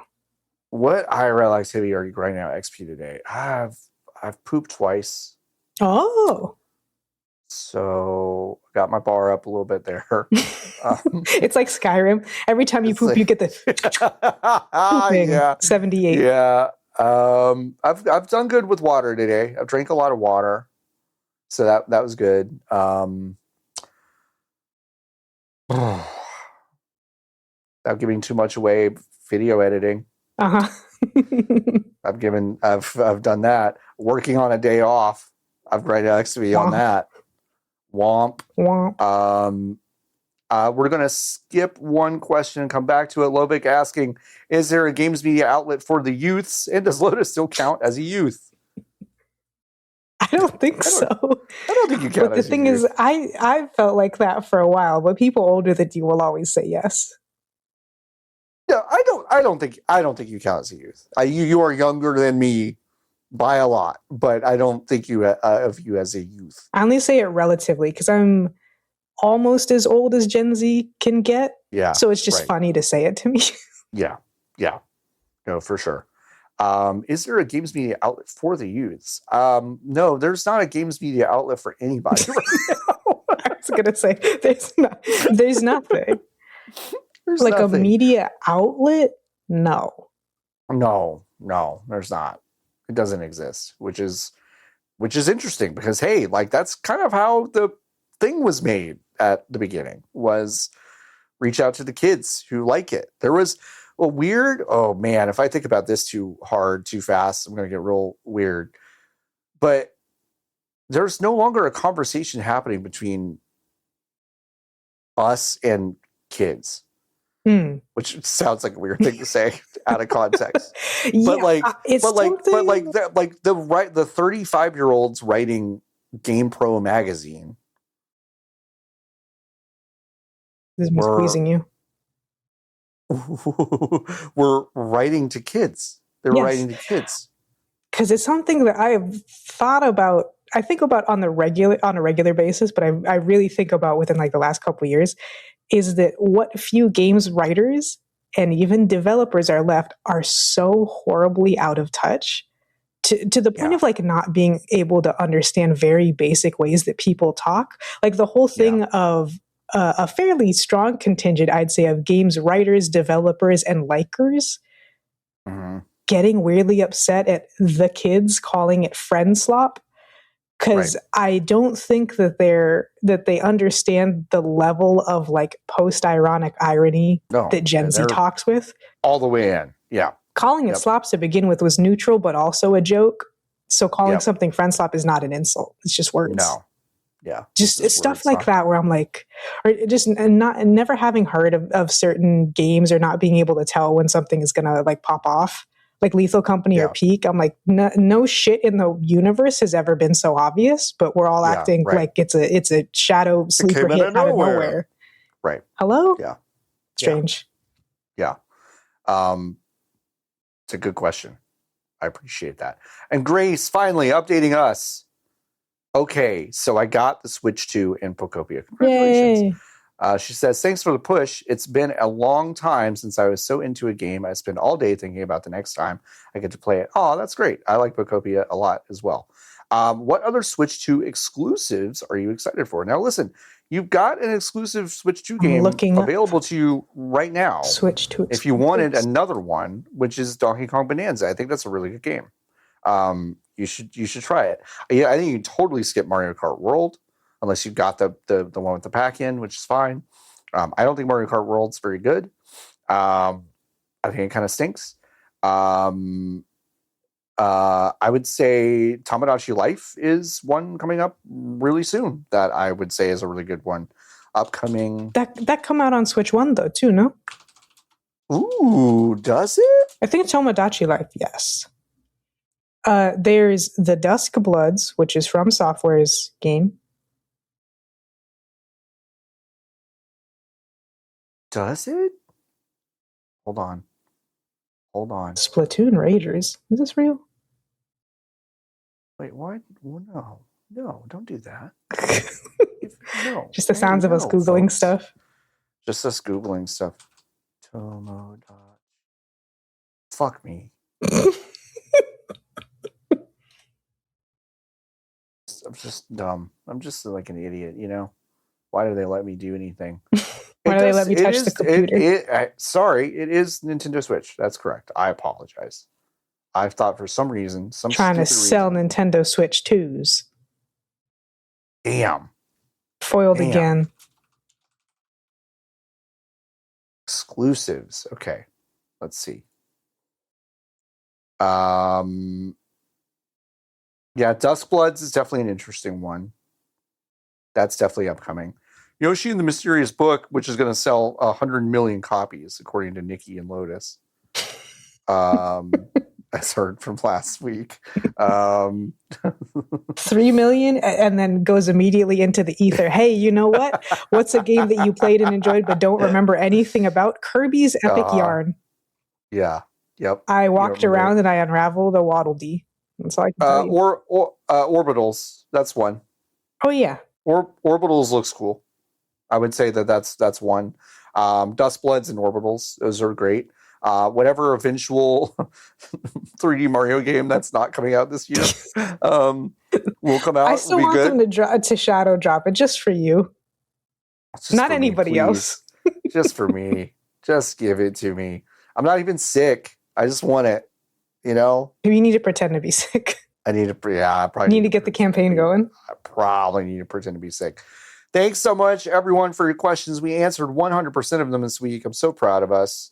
Yay. That's once again, vgbs.com/join. You can join the Hive and ask us questions every single week through our Discord. Oh, Lotus, are you ready for the one review that we have gotten this week? I am. You had a big reaction when you read it right before we started.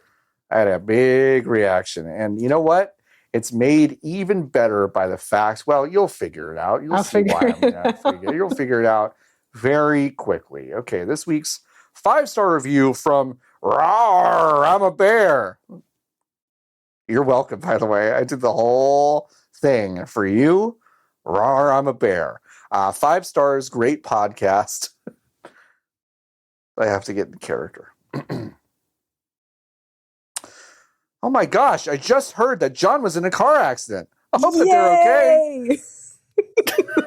For the people, I was so mad. And the thing is, when you laugh that hard, I knew that this is what it was going to be. I knew in my heart and soul. Last week, or however often we record these, no one's quite sure. I talked about the fact that I purchased a used vehicle, and I didn't, and it was right at the end of the show, and I didn't think in the moment. I just want to keep my promise to you. I want to hold myself accountable. Yeah. Moments after the show ended, I said, "Fuck, I should have made fun of you." You had it. You had it. It's not every day opportunity falls into your lap and you just let it go like that. It's not every day. That's totally true. I'll try harder next time. Thank you so much for your rating and your review. Made me laugh very, very hard when I read it. Yes, it did. Today. So I appreciate that. You can leave us a review. We'll read it on the show. Even the bad ones, unless they're really mean. There have been 2 I've seen in the past few months that I have not read because they were really mean in a way that I didn't think were funny. You got to be fun mean. You got to be fun mean. Otherwise, I'm not going to read it on the show. But I appreciate everyone dropping a review. It helps us out quite a lot. I promise it's a real big deal. And if you're over on YouTube, thanks for your comments. We love the 10 or so commenters we always get every single week. That really also helps us a lot. We appreciate the engagement for sure. Lotus, do you have anything to plug? No. Okay. I don't think so. All right. Okay, now that we're delineating pitch plug mode. You were thinking about the ABS system. I was. You can go to feedlegal.com and watch a brand new advertisement for Glider. It's a 30-second ad that we purchased and produced. And boy, it's really high quality and cool and neat. And I'm really shocked about how cool it is. So go check it out. We are shipping these out all over this great United States and Canada. And it's great. If you don't know what a Glider is, it's a foot-based controller for PC, Mac, and Linux. And it's great. It helps you move awkward stuff off your hands into your feet while you play games. It has nothing to do with the question I answered earlier. Okay? Nothing to do with it. Not a thing. Okay. We're ending plug mode. Hey, thanks for listening to another episode of the VGB's podcast. We really appreciate you every single week. Hopefully Nikki will be back for sure Nikki will be back next week from the thing. Lotus, I hear you might be going to space. I will be in space for some time. Yeah, it is my birthday to celebrate no longer being a youth. That's amazing. Well, we will miss you for a couple weeks. I'll come back with the full debrief and everything. Full debrief. I can't wait to hear it. Nikki will be back next week with special guest Chris Plant. So can't wait to have them on the show. The scoops. With the scoops. But until then, keep on buzzing.